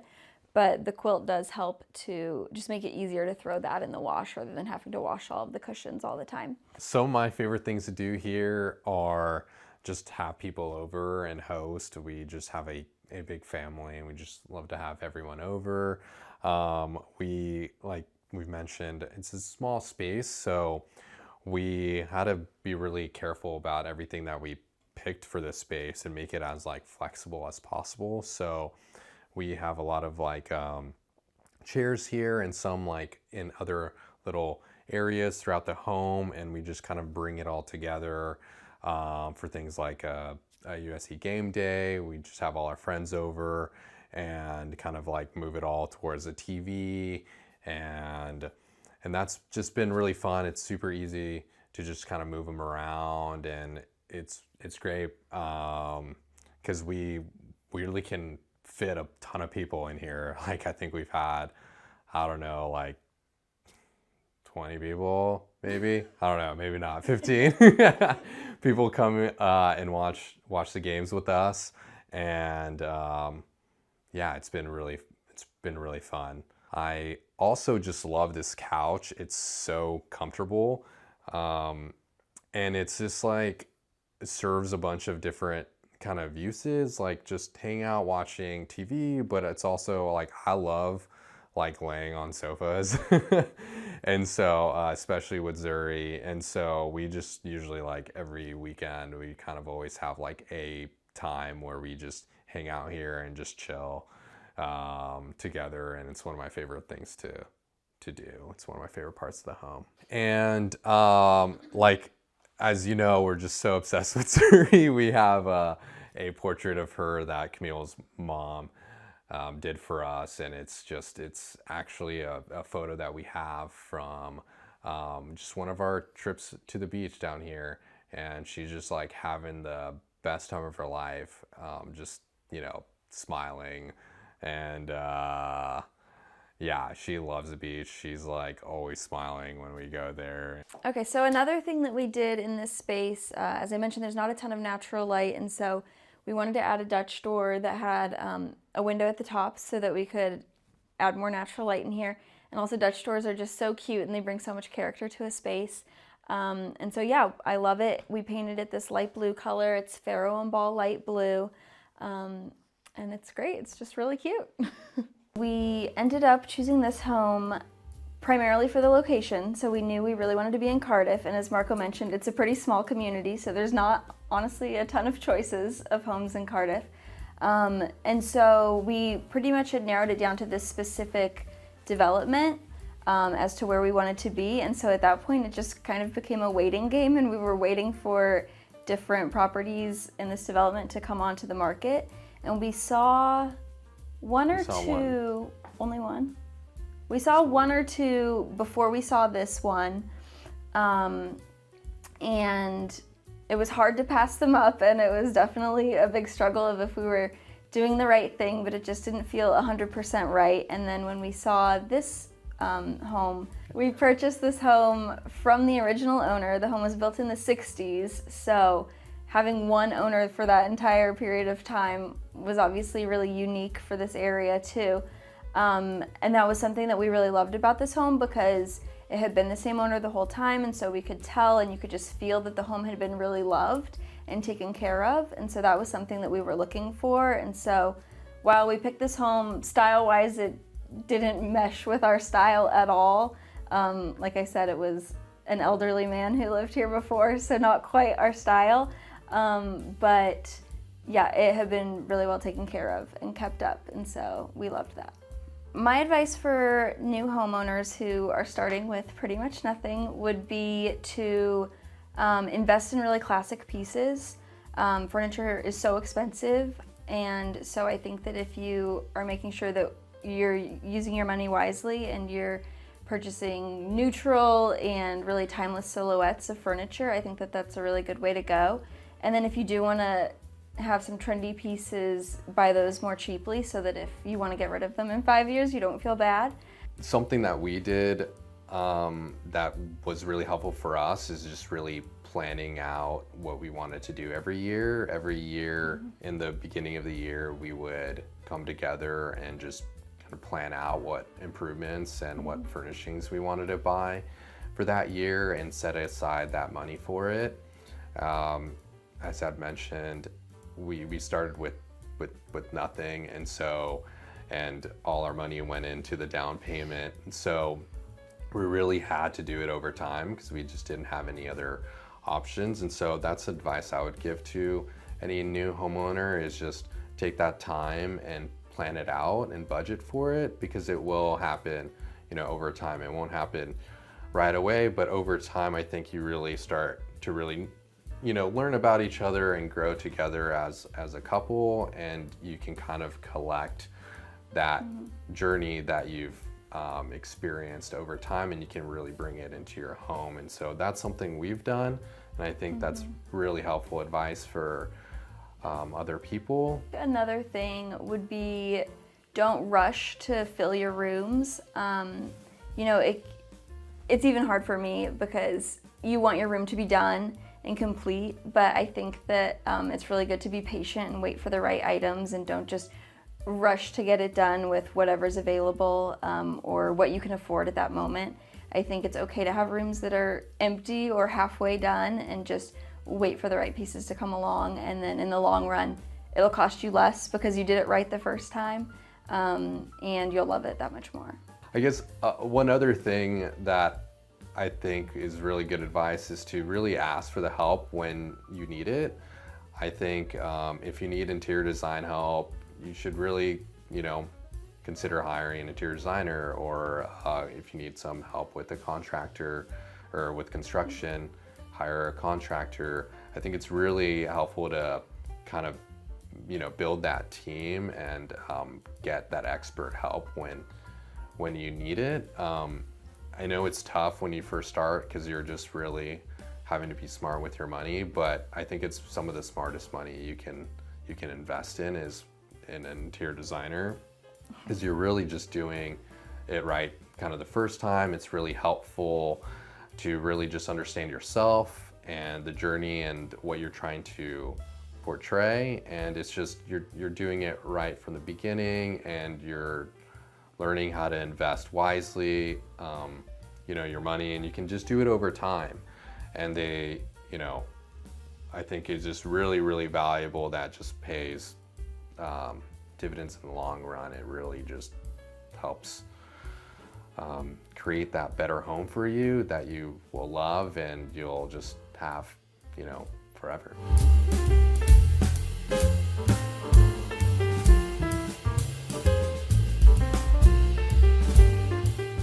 And now we'll just walk over to our dining room. Okay, so this is our dining space, and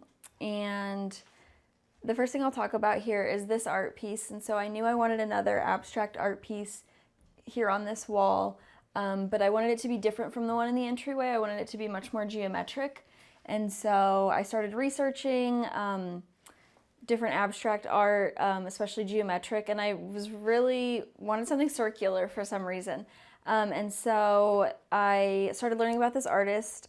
Her name is Hilma Off Clint, and she was actually one of the first abstract artists. She's not that known about, at least I didn't know about her, but she has these really stunning, way ahead of their time, circular paintings. And so this one was inspired by her. She has a very similar one that I loved, but it wasn't in the colors of my room. So I created this one that's really similar to hers, but in the colors of our whole space down here. And so I really love that piece, and I love the way it turned out.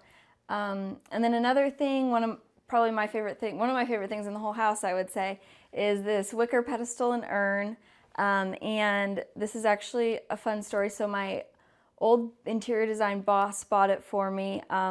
That's definitely something I learned, that working in interior design is a huge perk, because your boss and your coworkers know what items you're obsessing over and what you really want to have in your own house. And so for Christmas one year, my boss bought me this pedestal and urn and surprised me with it, and it was just the best gift, and I'll have it forever. And over here, you just have a couple other art pieces. This one, Camille's mom made for us as well. It's a plein air art piece, and she's all over our home. She's a great artist, and she's so talented and can do like so many different things. And so this is just a seascape, another seascape, just to bring kind of that coastal touch to our home. And then over here, we found this when we were traveling in Belgium. We were just kind of walking the streets of Brussels, and we didn't even plan this, but we just stumbled upon, it seemed like their design district off these couple of streets in Brussels. And it was stunning. The stores, the boutiques were just so special. We've been in France and England and Spain and all that, and just this couple of streets in Brussels was just so spectacular, the stuff that we were finding. And we unfortunately couldn't like afford a lot of them.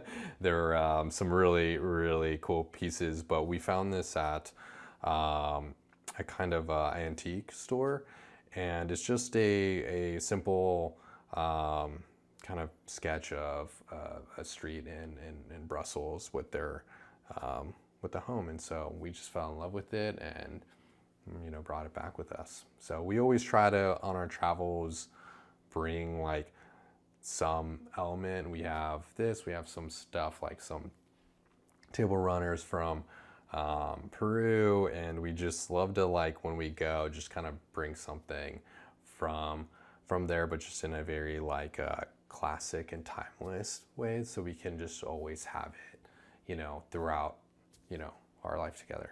I think my favorite room in the house, I would say, is our kitchen, just because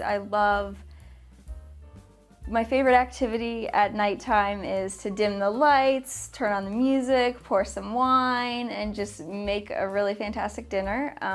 It's just something that really relaxes me and gets me in the best mood. And so I think because of that, the kitchen is my favorite space. My favorite space is, it's really hard for me to say which is my favorite place, because Camille's just done such a fabulous job everywhere here. Like, I love every space for different reasons. Like the living room, for example, I love it because I get to cuddle with my dog, Zuri, like every weekend on our little cloud couch, and super comfortable, and I just love hanging out with her, cuddling up with her. I also just love the kitchen. Camille's just done such a great job, like bringing so much life in there with her design, just kind of bringing in some of the touches from other parts of the home, and just making it really feel very homey in that kitchen. And just love it because everyone just goes to our kitchen.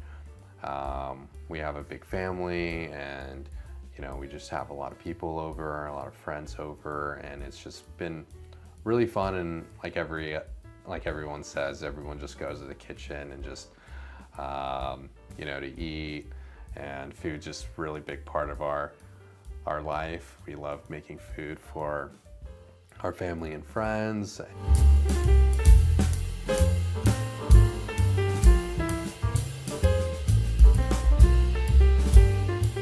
This is our kitchen. This is my favorite space in the house.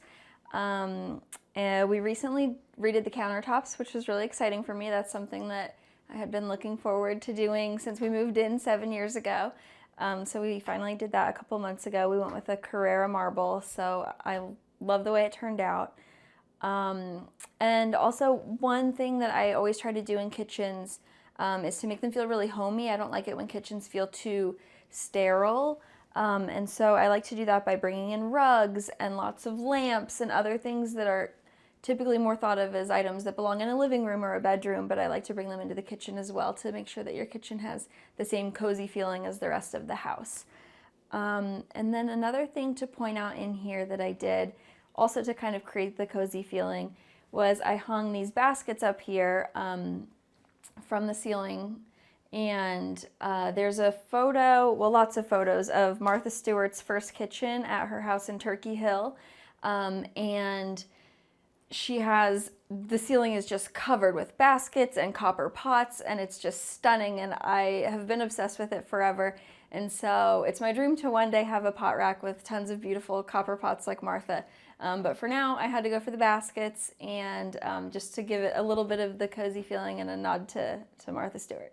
This is also one of my favorite rooms. It's where Camille makes her fantastic roast chickens and her chili for game days, and it's just like, she's just a wonderful cook, and I'm super happy and lucky that you know, she makes all this stuff for us. And so one of my favorite things here, like we were saying, is just, you know, having people over. And we created a cookbook club, or we host a cookbook club with our friends, and you know, everyone just brings a dish over. We first pick a book, and and everyone kind of picks a recipe from the cookbook, and we come together here and we just kind of put it all here on this peninsula and just enjoy that together. And it's been really fun to see all our friends go from real amateur college, you know, cooks to like being really good cooks now. And so it's been really fun to kind of see that journey. One of our favorite cookbooks that we've done for Cookbook Club is this one here. It's Ina Garten's cookbook, Cook Like a Pro. This was really fun because like Ina Garten's like the best. She's so good. Every recipe she's done is just like spectacular. So it really made our friends look like professional chefs, and it's totally just due to just Ina Garten having the best recipes. So this is one that we've really liked.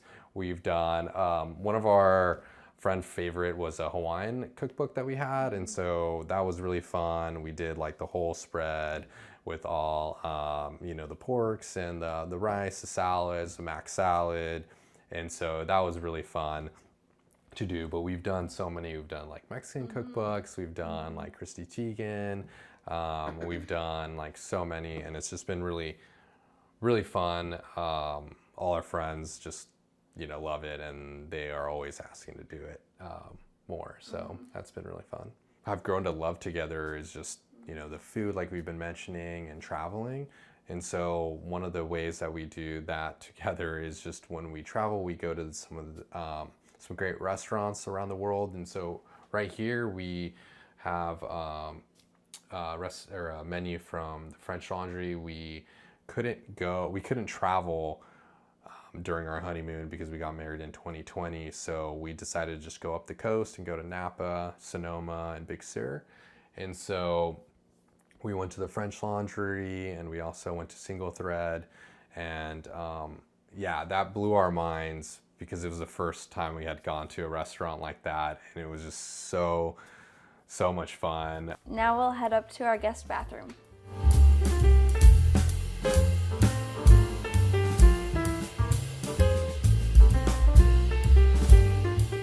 It's a small bathroom, but we did a couple of really fun things in here. First being that I painted these stripes on the wall myself. It was a ton of work, but I'm really happy with the way that it turned out. So that was a fun touch. And then something else that we did in here that I love is when we did the kitchen countertop downstairs, we had to get 2 slabs, and so we ended up with some extra marble. And so we did the countertops up here as well. And then instead of just doing a traditional backsplash, I wanted to do a shelf. I thought that it would be a really fun and interesting detail without adding a ton of cost for the fabricator because it's so simple. It's really just 2 pieces of marble that they essentially glued together, but it just adds something fun and it makes it look a lot more custom. I think to me what gives a home soul is kind of what I said before about how your home should tell the story of you and of your family, and to me that's through art and things you've collected and books and photos and things that are meaningful to you. So to me, I think that's what really gives a home personality and makes it feel kind of like its own character in the story. And just, I think what always brings the home soul is just that human touch. And so whatever, you know, you like to do in your life or what's important to you should really just come out. So family's huge for us, and food is huge in our life, and so we've kind of done a lot in the kitchen in terms of that, and just having like our small space, being very flexible to be able to just incorporate all our family. So what I think brings soul to a home is just really just bringing in a lot of those things that you love in your life, and you know, with your wife and your family, and your dog, Azuri.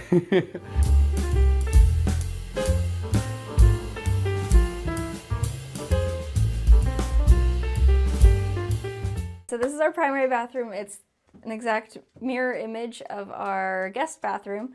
So I ended up doing the same thing with the marble shelf here that I did in the other bathroom, and I love it. And then in here, instead of the stripes, I wanted to go for a trellis pattern because it kind of ties in the themes that you'll see in our bedroom here. Now we'll head over into our primary bedroom.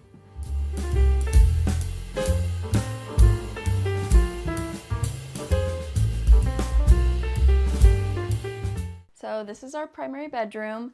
I really wanted this space to feel really cozy. And so I wanted to paint it a darker color actually, as opposed to the downstairs where everything is light.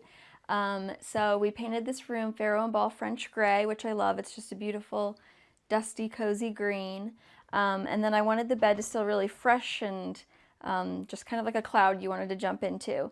And so we have a lot of white bedding, but then we also have this quilt at the foot of the bed because Zuri does love to sleep at the foot of our bed. And so the quilt kind of helps so that it's not white bedding that we're concerned she's going to get little paw prints on. And then we have this beautiful art piece above our bed that my mom painted as well. This is of San Ysidro Ranch, which I mentioned is where we got married.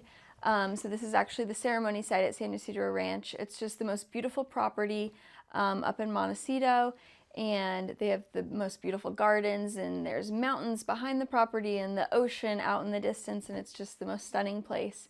So it was a dream to get married there. Also in this room, we have a couple of these chinoiserie panels, which I got from Etsy, which they turned out really nicely. They're hand painted, and I love them. It's my dream one day to have a full chinoiserie wallpapered bedroom of blue panels similar to this. But for this house, we weren't going to wallpaper the whole room, so I just got a couple panels framed. So it still gives me that feeling without having to wallpaper the whole space. And then over here for one of my nightstands, I've always loved skirted tables. I think that they're so pretty and feminine, and so I thought that it would be really fun to do one as a nightstand. And they're also a really cost-effective way to have a really upgraded, upscale looking side table. And so I just bought the fabric and had a local seamstress make the tablecloth for me, and I love the way that it turned out. One of my favorite things that Camille does throughout our home is just bring in a lot of candles. She loves like bringing that layered lighting, that ambient lighting. And so right here we have just a Joe Malone candle, and it's, you know, especially it's very special to us, this candle. It's actually our scent from our wedding. And Camille just had this fabulous idea of just going to Joe Malone and like finding her scent for our wedding. I had no idea that was a thing. And it was just really fun because like we love it, and like our whole family, we only had 15 people there due to COVID, or else it would have been like 200-300 people with my family, whole family. But it was just a really nice touch, and our whole family has these candles. They've asked for them, and so we gave them some as a gift. And it's something Camille does all the time in her, you know, in our projects with our clients, is just bringing that personal touch. It could be like a candle like this from someone sent, or just, you know, layering in that lighting. It's super important for us in our projects. It just really creates a very like homey space. It really safe space. It's space that really inspires you. Just really creates a great environment for you to just do, you know, whatever you want to do in that space. So that's something that I just really love, and that she has them sprinkled throughout the home.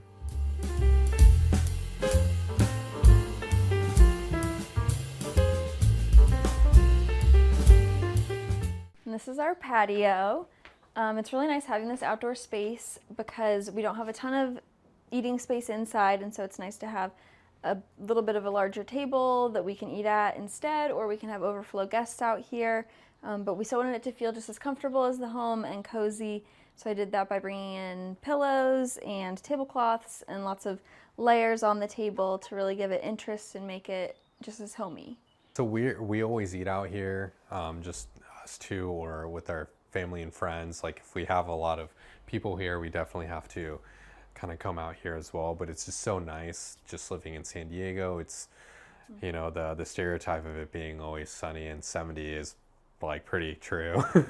So even in the winter, it's like you can use this space all the time. So we love coming out here, and we just kind of love what we did out here. We love like gardens, and in our future home, in our dream home, we already envision just having like a vegetable area,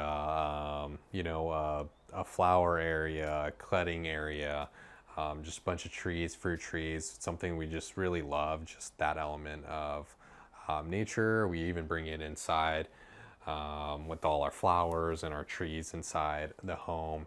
And so we kind of wanted to do that out here as well. It's not like a big space, and we don't have that ability to have our dream garden, but we kind of did it as best we could here with just layering it and layering it with trees and plants. So yeah, we love like hydrangea, so we have some of those, which is great because they do really well with not as much direct sunlight, which is a challenge we had to overcome in here, but we've done well. It's thriving, a little too thriving sometimes, but it's good. And so we also just grill a lot here. We have a little grill, and one of our favorite things to do is to grill Cardiff Crack. It's tri-tip from our local seaside market here. It's like famous. It's the best tri-tip you'll ever have, and they call it Cardiff Crack.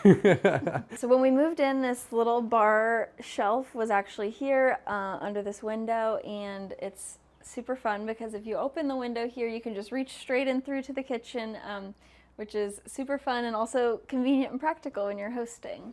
Home to me it's a backdrop for your life, really. And so for me, I want my home to be a space that feels comfortable and cozy and safe, but also I really want it to be beautiful. It's nice having a beautiful backdrop for your life if you can.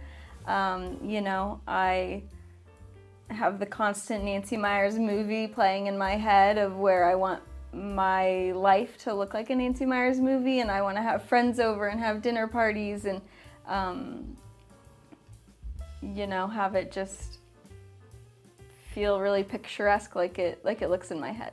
What home means to me is just a place where you can grow as a person, as both personally and professionally, and also just grow with your partner and your family. And I think Camille's just done such a great job doing that. You're just gonna have this long journey in your home with yourself and with your partner and your family, and it's just great to have a space that really just helps you through that journey, all the ups and downs. And I just love our home, and I feel like Camille's just done a great job. Hi Homeworthy, I'm Natalie. And I'm Graham. And welcome to our first home. Come on in, but take off your shoes.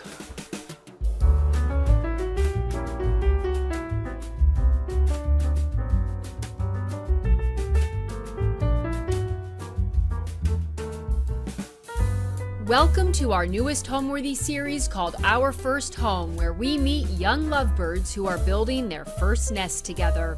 Now we're the Taylors. We're married.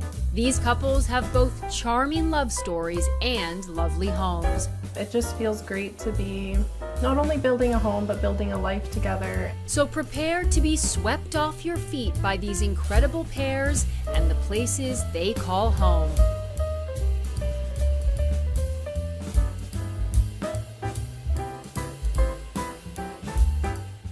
You're watching Homeworthy, where we believe every home has a story. I'm Natalie Paquin. I'm a local realtor in Edmonton, Alberta. I'm also a content creator and a DIY designer. Hi, my name is Graham Pangras, and I work for Burkholtz Homes as an assistant site supervisor. And welcome to our first home. We are in our first home in Edmonton, Alberta. Style-wise, I would call it your grandma's eclectic cottage. Wow. I think that best describes the home, but realistically, it's a 1949 wartime home. It's super basic, but we've spent a lot of years putting character back into it. So yeah, I would say it's a wartime home that we've converted into your grandma's cottage. We probably looked at like 10 or 15 houses. Yeah. And we just fell in love with this neighborhood. It's an older, mature neighborhood near the university, and it has massive oak trees down the streets. And although it was like 50 shades of beige inside and painted all sorts of brown and ugly, we just felt like we could see ourselves living here. And it just felt so cute and comfortable. It was definitely very cozy. Yeah, First time we walked so through. we could picture all the renovations we wanted to do, and it felt like us right off the Yeah. bat. So Yeah. I think when we walked in, we knew right away it was going to be. Yeah. Yeah, we had seen so many houses, and we tried to picture ourselves in all these different Oh, exactly. houses. And as soon as we walked into this one, I think we were like literally still in the entryway. We just looked at each other and was like, "This feels right. This feels like it could be us." Could be us, yeah. It feels great to be making a home together. Yeah. It feels Natural, but Feels at so times natural. challenging. Definitely had a lot of character building over the Yeah. last couple of years. I feel like we've learned, like being a newer couple when we bought our first home, I feel like we learned so much about each other Absolutely. with renovating and building. And our limits and what we Yeah, can like handle. how to push each other. And it just feels great to be not only building a home, but building a life together, and something we can look back on and say, like, we did that. And Yeah, without taking each other's heads off. I think that's the end goal. we still love each other, so we must be doing something. I think our first date was the day after we met. I think we met up at like a coffee shop, and Graham was trying to be super cool and super casual and was trying to be this like bad guy, and I was just seeing right through it. And it was a pretty short date. Yeah, I like an think. hour. But I thought he was the funniest guy in the world, so I couldn't get enough. So, how do you remember it? I remember you falling in love with me, day one. Obviously. I mean, I figured, yeah. yeah. Our proposal was 3 years in, and we actually went to Peru together. And I'd been planning to propose to her for probably 6 months beforehand. And I was like, okay, I'm gonna do it in Machu Picchu on top of the cliff overlooking the ruins. And I had group chatted my sisters the night before and CC'd her into it, Accidentally. ruining the surprise. Being like, I'm gonna propose to Natalie tomorrow, and we were standing in the same hotel room together. Yeah. And I just opened my phone and I was like, Graham, like, And me being so embarrassed, you just stormed out of the room. I stormed out of the room and didn't end up proposing to her at that time. Yeah. I did it 2 days later in the Park of Love in Peru, Yeah. Lima. So that was kind of funny. And for our wedding, I mean, we kept it super small. Yeah, we thought about forever having a big wedding or a small wedding. And it got close to our 5th year anniversary, and I think it was like a month before, and we were like, how about we just elope on our anniversary? Yeah. And we planned this beautiful little elopement on the streetcar here in Edmonton. I think we planned it in like 2 weeks. Yeah. And Yeah. it was so cheap, but it turned out to be so beautiful. Like the whole day was a surprise. We've never been on this streetcar. We've never planned any sort of event or wedding, and it ended up being An awesome, the best day ever. an awesome night. So Yeah.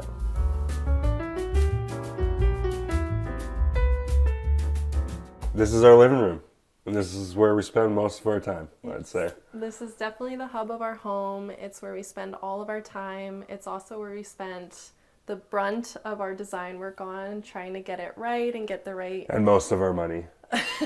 right feeling, get the right vibes going. We really like a collected vintage look with everything. So just about every piece in our living room has some sort of story to it.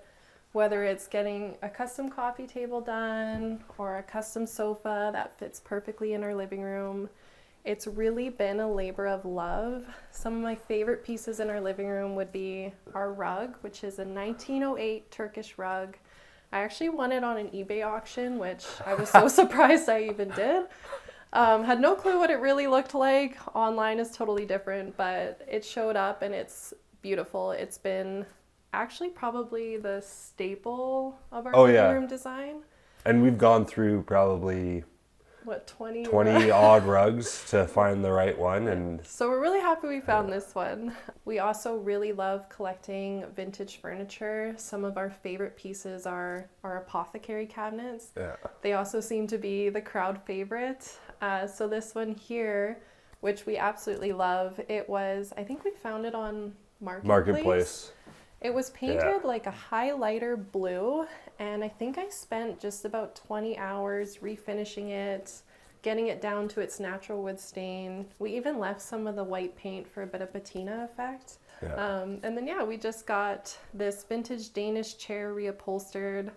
Graham's Danish, so it was really important to us to incorporate, some sort of history with, his background and stuff. My heritage, and honestly, Danish is just my style. Yeah, Danish never goes out of style. It never does. We got a local company, Pepper's Upholstery, to reupholster it, and it turned out perfect for our space. Other than that, we've just focused on making it a really cozy vibe. Lots of wood tones.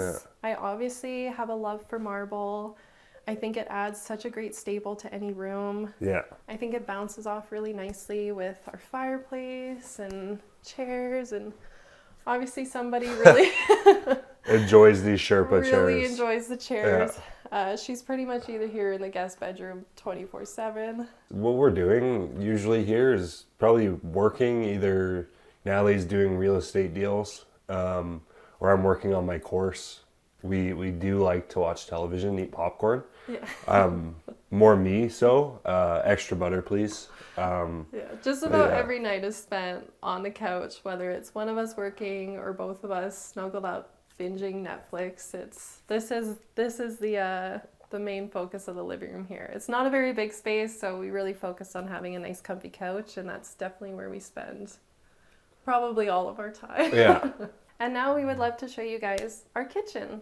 Our kitchen actually used to be one of the 2 bedrooms in our main floor. Yeah. Our dining room and our kitchen used to be 2 separate bedrooms with some closets in the middle. With terrible paint colors. Yeah, awful paint colors. We called it the blood room. It was just the worst shade of red all the way up to the ceiling. It took probably 5 coats of paint just to cover it up. Cover. Yeah. But basically, when we first walked through our house, we knew right away that this house was begging for a more open concept. So when we did our first walkthrough, we had a brief conversation of what if we tore out the main floor bedrooms.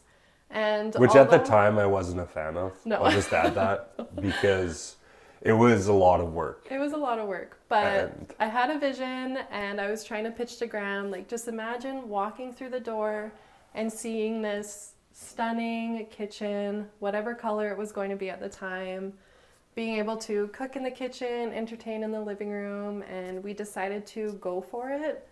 And it's honestly been probably one of the favorite rooms in the house. Anytime somebody comes over, we're always gathered in the kitchen. We spent a lot of time figuring out layout and where we wanted our appliances. We also spend a lot of time deciding paint colors for our cabinets. Which, I mean, has changed over the years. A ton of times, yeah. If you follow me on Instagram, you would know it's seen a ton of different colors, from white to wood to half green, half white to all green now, which I think we finally settled on both liking the green. Yeah. It's even changed from multiple shades of green, I think. Yep. But I think we finally nailed it this time. But yeah, it looks great. We've put a lot of hours into the kitchen. We're skip the dishes people, so I don't think we rarely use a kitchen, but it's nice for show, and it's nice to have, and it's nice to entertain, and we've spent a lot of time fine tweaking things. We've replaced the light fixtures a couple times, trying to get them just right. 7.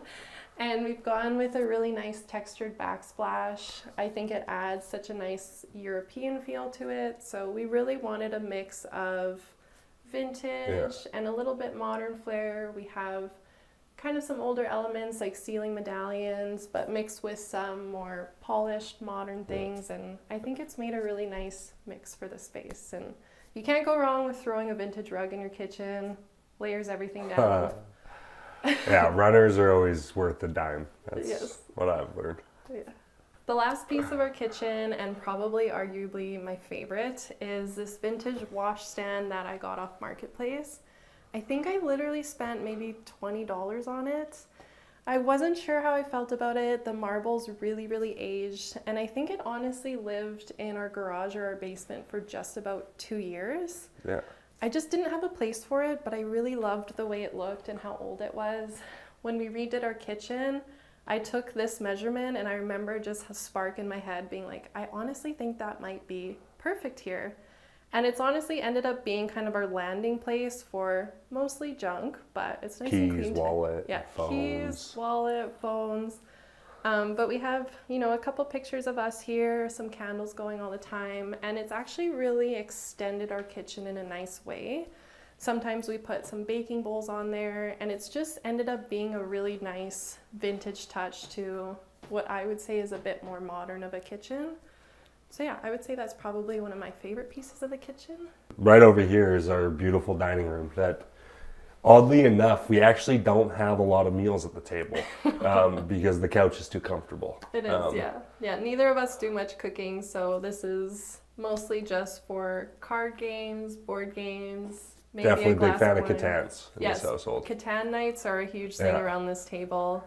That's the great thing about apothecary cabinets is they're great for storing all of your board games. So Yeah. it's made really easy access to enjoy a nice night with some wine around the dining table. Yeah, and the funny thing about this wall, actually, it used to be all built-ins that Natalie had done previously. And I had the nice surprise of coming home from work one day and seeing that it was completely abolished and thrown in the backyard in a giant waste pile. That's usually how renos go around here. Yeah. It'll be a great idea. I'll think it over for a couple days in my head. She gets a rush of ambition, Yes. and I come home from work And it's done. utterly surprised and shocked. But my rule is if there's no mess to see, then it's like it never happened. And how could you ever be upset if you... That's true. As Yeah. long as you clean up after yourself, I don't care.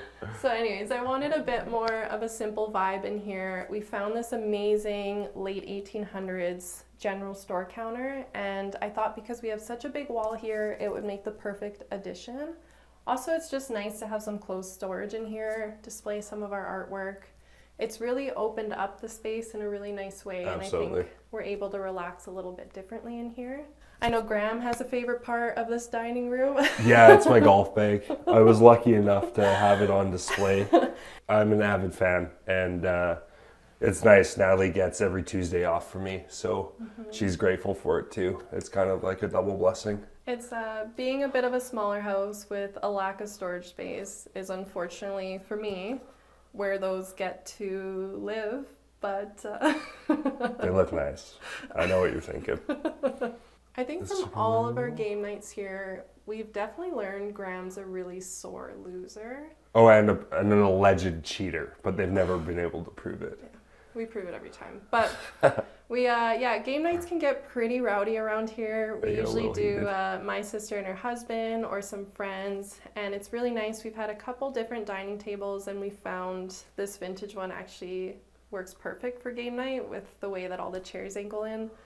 But we've had some riots for game night. We've had some trembling relationships by the end of it. Oh, We've absolutely. Had, a lot It's- of crying, a lot of yelling, a lot of keeping score. From them, because they always lose. So it's just Like I said, alleged cheater on game night. what gives a home soul and feel is, I think, the people that you put in it. We've been lucky enough that we have had family members staying with us for extended periods, and I feel like the closer you are with the people inside the home is the difference between having a lackluster, doesn't feel cozy, to I could stay here for the rest of my life. Yeah, we were really set on building a house that felt really warm and welcoming, but it was so rewarding when all of a sudden we were realizing our house is kind of the hub for all of our family to come to. And Yeah. that was a goal we didn't know that we even had when renovating this.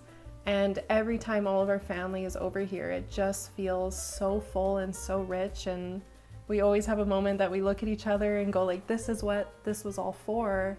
And I think that's when you really feel that soul's in your house. In your house, yeah. And right off the dining room, we have our newly finished guest bathroom. Originally, this was going into our kitchen, which is now our guest bedroom.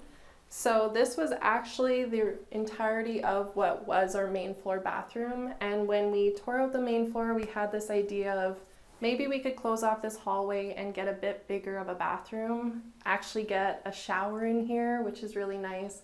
Although I'm pretty sure it's the world's smallest shower, it does the trick, it gets you clean, but we did spend a lot of time going back and forth between layout of this space and what kind of finishes we want. I'm not usually one for doing an all-white design, but I feel like this space was craving it. So I ended up doing something a little fun here and did floor-to-ceiling tile. My dad was so nice and helped me tile this entire bathroom. I think we tiled for a week on end till 1 a.m. in the morning, and we were so happy with how it looks. And then I actually found this vanity on Marketplace. What I really loved about it was our house is a 1949 house. This vanity is from 1950.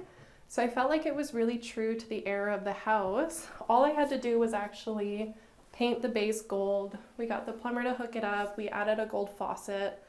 And I probably get the most compliments on this vanity. And I love that it's just a one-of-a-kind thing. It was only $60 on Marketplace, which I feel like is such a score. And yeah, so we paired it with a really nice trifold mirror, this ledge for storage. The one thing in this bathroom is that there's zero storage, but we've made use of it with wicker baskets and what we can.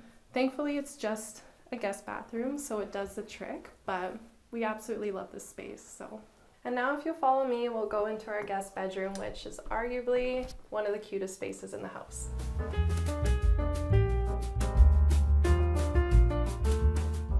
And this is our guest bed. Previously, our kitchen. Yes. Believe it or not, this was probably the worst part of our reno. Yeah, definitely.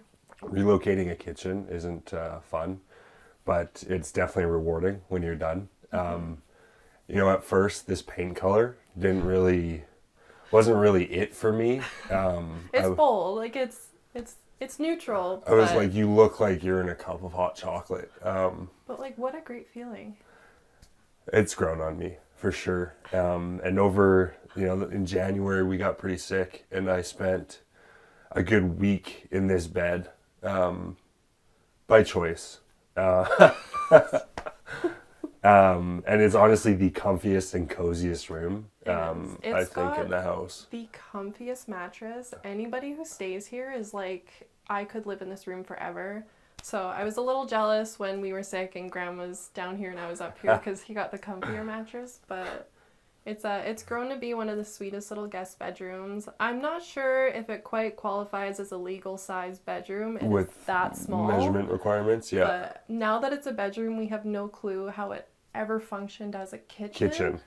Yeah. I don't even remember us ever even trying to cook when this was a kitchen, but it's ended up being quite the renovation. We installed a new window, which you did. Yeah, that was a great after work project that took me till sundown. I thought it would be like a 2-hour project, and unfortunately it was a lot harder than it was, and I think Graham was out here till midnight or 1 a.m. Yeah. trying to put this bigger window in here. When rain's in the forecast and you put a hole in the side of your house, you guys kind of have to be on the ball a little bit. Day. Yeah. But yeah, it's ended up being one of our favorite rooms in the house. Natalie definitely is the voice in my head when it comes to what I should be doing in the house. But we've done a lot of work structurally. I put in a structural beam, which is engineer proofed. I'll just say that for the record. And we've added patio doors in the back, and we'll be building a deck this spring, which is super exciting. We did the cabinet. We've replaced probably 80% of our windows. Yeah. And waterproofed, and did a lot of outdoor work too, which was tedious at times, and probably 25 gallons of paint, which is not my favorite thing to do, but hey, I'll do it. But you do the hard work. Yeah, I do the physical labor. I'm a pack mule. It's great. It's a great workout. I wouldn't say there's been like design wars, but we definitely have a very different design personally. I'm very mid-century modern contemporary. And Natalie's nice enough to give me 3 options of her 3 favorites. Every single thing we do, whether it's paint colors or furniture, it'll be like, here's 3 that I have pre-selected. What's your favorite? Exactly. And you know what? Usually I'd say 60% of the time we land on the same idea. But for some of them, there's a little bit of battles for sure. For a lot of things, it's like me giving ideas and Graham being like, I don't know if that'll work, that might not look good, and then we do them anyways, and he's like, this is the best thing ever, this looks amazing. So a lot of it is just trust the process. Other. Yeah. And if you guys want to follow us upstairs, we're gonna go see the primary bathroom.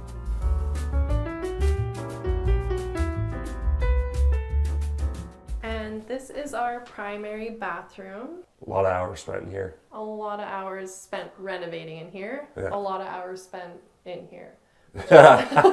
2 different things, apparently. Typical husband stuff. But this was such a labor of love. This was one of the last rooms we've renovated, and we really took our time. From beefing up the floors with added 2x6 to adding 3/4-inch plywood, to tiling, to this beautiful box trim that Natalie did in a day. Again, another thing I come home to and it's completely done. Looking amazing. It was really important to us to incorporate certain design elements. We wanted this bathroom to feel brand new, but still like it could have always been here. One of the really important things to us was we found this vintage clawfoot tub on Marketplace for $75. It was absolutely deteriorated, but I could tell that the original enamel was still intact. So I think we hauled it out of somebody's backyard. Oh yeah. Me and Graham in the middle of the night. Halfway across the city. Did not realize clawfoot tubs are like 400 pounds. Yeah.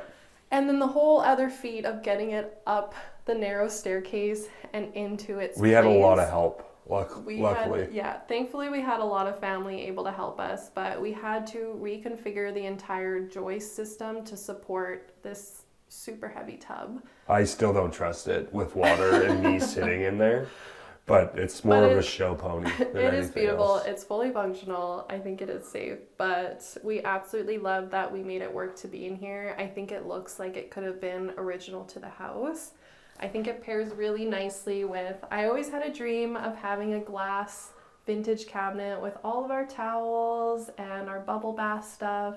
So I think it works really nice. And then we actually made this little side table. When we ordered our custom coffee table, the original slab broke in shipping.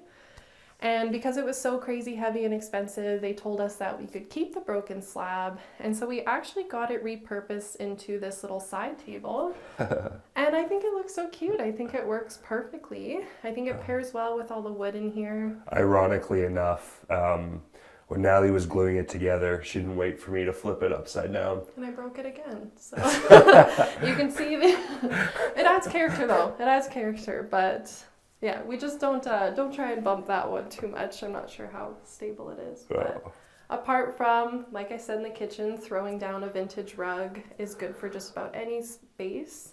Yeah. We actually found our vanity once again on Marketplace. It was an old dresser that was this really orangey kind of oak wood. It's all false drawers, so you actually get really good storage in here.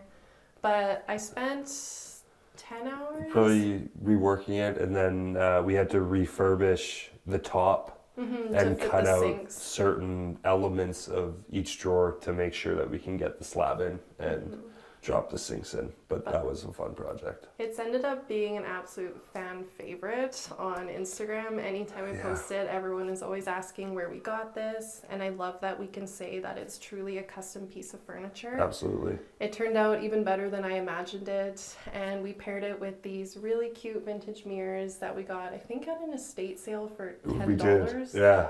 That was funny. This entire bathroom, although it's beautiful and expensive and all this, it actually didn't cost us a whole lot of money because we thrifted everything and we Got good deals on. customized everything, and thanks to Marketplace, we sourced just about every piece in here. One of our favorite parts of this primary bathroom is our shower here. We doubled the size of our shower. It used to be just a single stall and it was the world's worst shower. So a big important thing for us was to have a beautiful spa-like shower. We actually ended up incorporating some green tile to match our kitchen color. We almost nailed it exactly to our kitchen color. I feel like it makes the house look so cohesive and nice. We also paired it with this wonderful marble towel. Thankfully, my dad owns a towel company, so he's been such a good hand. And for one, sourcing it for us. Two, he spent so many late nights here installing it for us. Same with the rest of the towel in here. And he actually did a really great job suggesting some pairings for us. So we absolutely love the way that it turned out. A little bit of pattern on a shower floor goes a long way.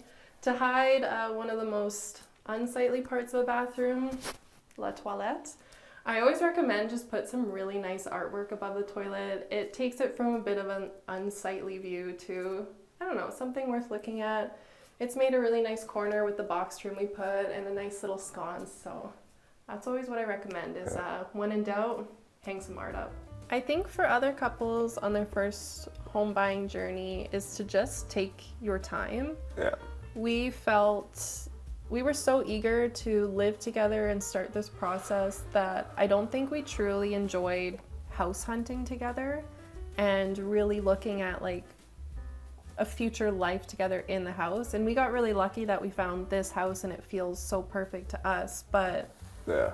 I think for any couple starting a home buying journey, I would definitely say to just take your time and really enjoy every milestone. Enjoy Exactly. celebrating when you put an offer in. Enjoy celebrating the day you get your keys and move in. Enjoy celebrating every single reno along the way. I think a lot of it we just flew through, and now looking back, we sit there and be like, oh, I wish we really just slowed down. Yeah, and what I would add is just make sure you do it right the first time so you don't have to tear out anything you've already done. You know, like if you're debating between two styles, make sure you Take like your that time style the deciding, yeah. most because, The amount of things we've re-renovated in this house. oh my God. But it all adds to like the story and the process. Absolutely. Nobody gets it right on their first try. No, that is true. That Or is their true. Or fifth. And on our way to our primary bedroom is our tiny little office space here.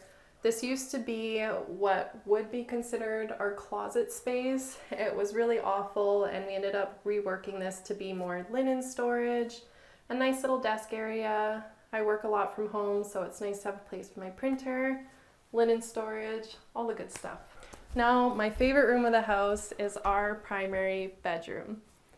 Although it's crazy, it's a lot of print and it's really busy. We absolutely love it.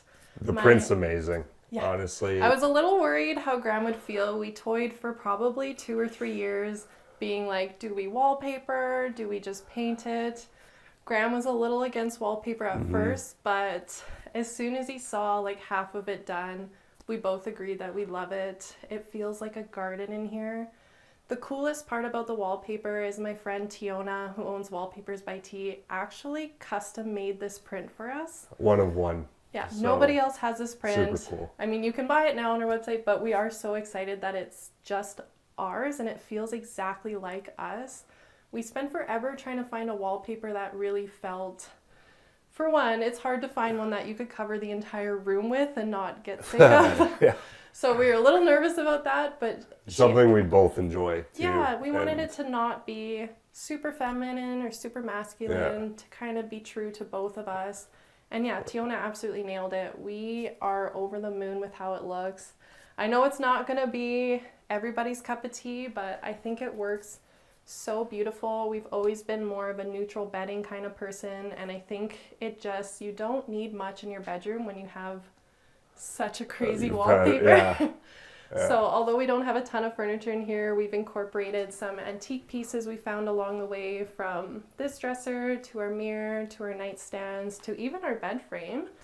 And we absolutely love it. It feels so serene. So cozy. So cozy. I had the best sleep of my life last night after it was installed. And I want to say, if you want to bash it, like it's not for you, try it out and see how you sleep, because It felt like a garden in here. So. my God, was it great. A great part about decorating a room is artwork, and although with the angled ceilings in here, it's made it a little hard to figure out where to put artwork. We found a couple spots for some vintage paintings, and I think they toy so nicely with the colors in the wallpaper. I love vintage things, obviously, so we for sure wanted to incorporate a lot of vintage touches in here. One of them being this light fixture we imported from France. I think it's over 100 years old, but we absolutely love it. I think it pairs so great with everything. It's really given just such an earthy garden vintage vibe. I know that's a hand or mouthful, but Even though it's the busiest room in the house, it's the most cozy and relaxing. busy pattern wise, it's the busiest room pattern wise. We're pretty simple people. We haven't used a lot of pattern around the house, and so we really wanted to go bold with this room, and I think it paid off. I think you nailed it. I think for me, home is your landing place. It's when you've had a really bad day at work or a really just hard day in general. It's somewhere that you can go and actually just shut off. It's not somewhere where you feel like you have this giant list of things to do, even if you do, which we Even always though we do, yeah. To just be able to come home and shut off and unwind with your person and your pets. And I think that's what home is to me, is just being your safe place. It doesn't feel like you're, sometimes even in the city you're in or anywhere in the world, you're just home. Like Nellie said, it doesn't matter what kind of day I had. If I come home and my dog's tail is wagging and my wife's sitting on the couch answering emails, it just makes me feel safe and rewarded. Yeah, home is happiness for sure. Thanks for watching. Be sure to go to homeworthy.com for exclusive content, shopping guides, and so much more.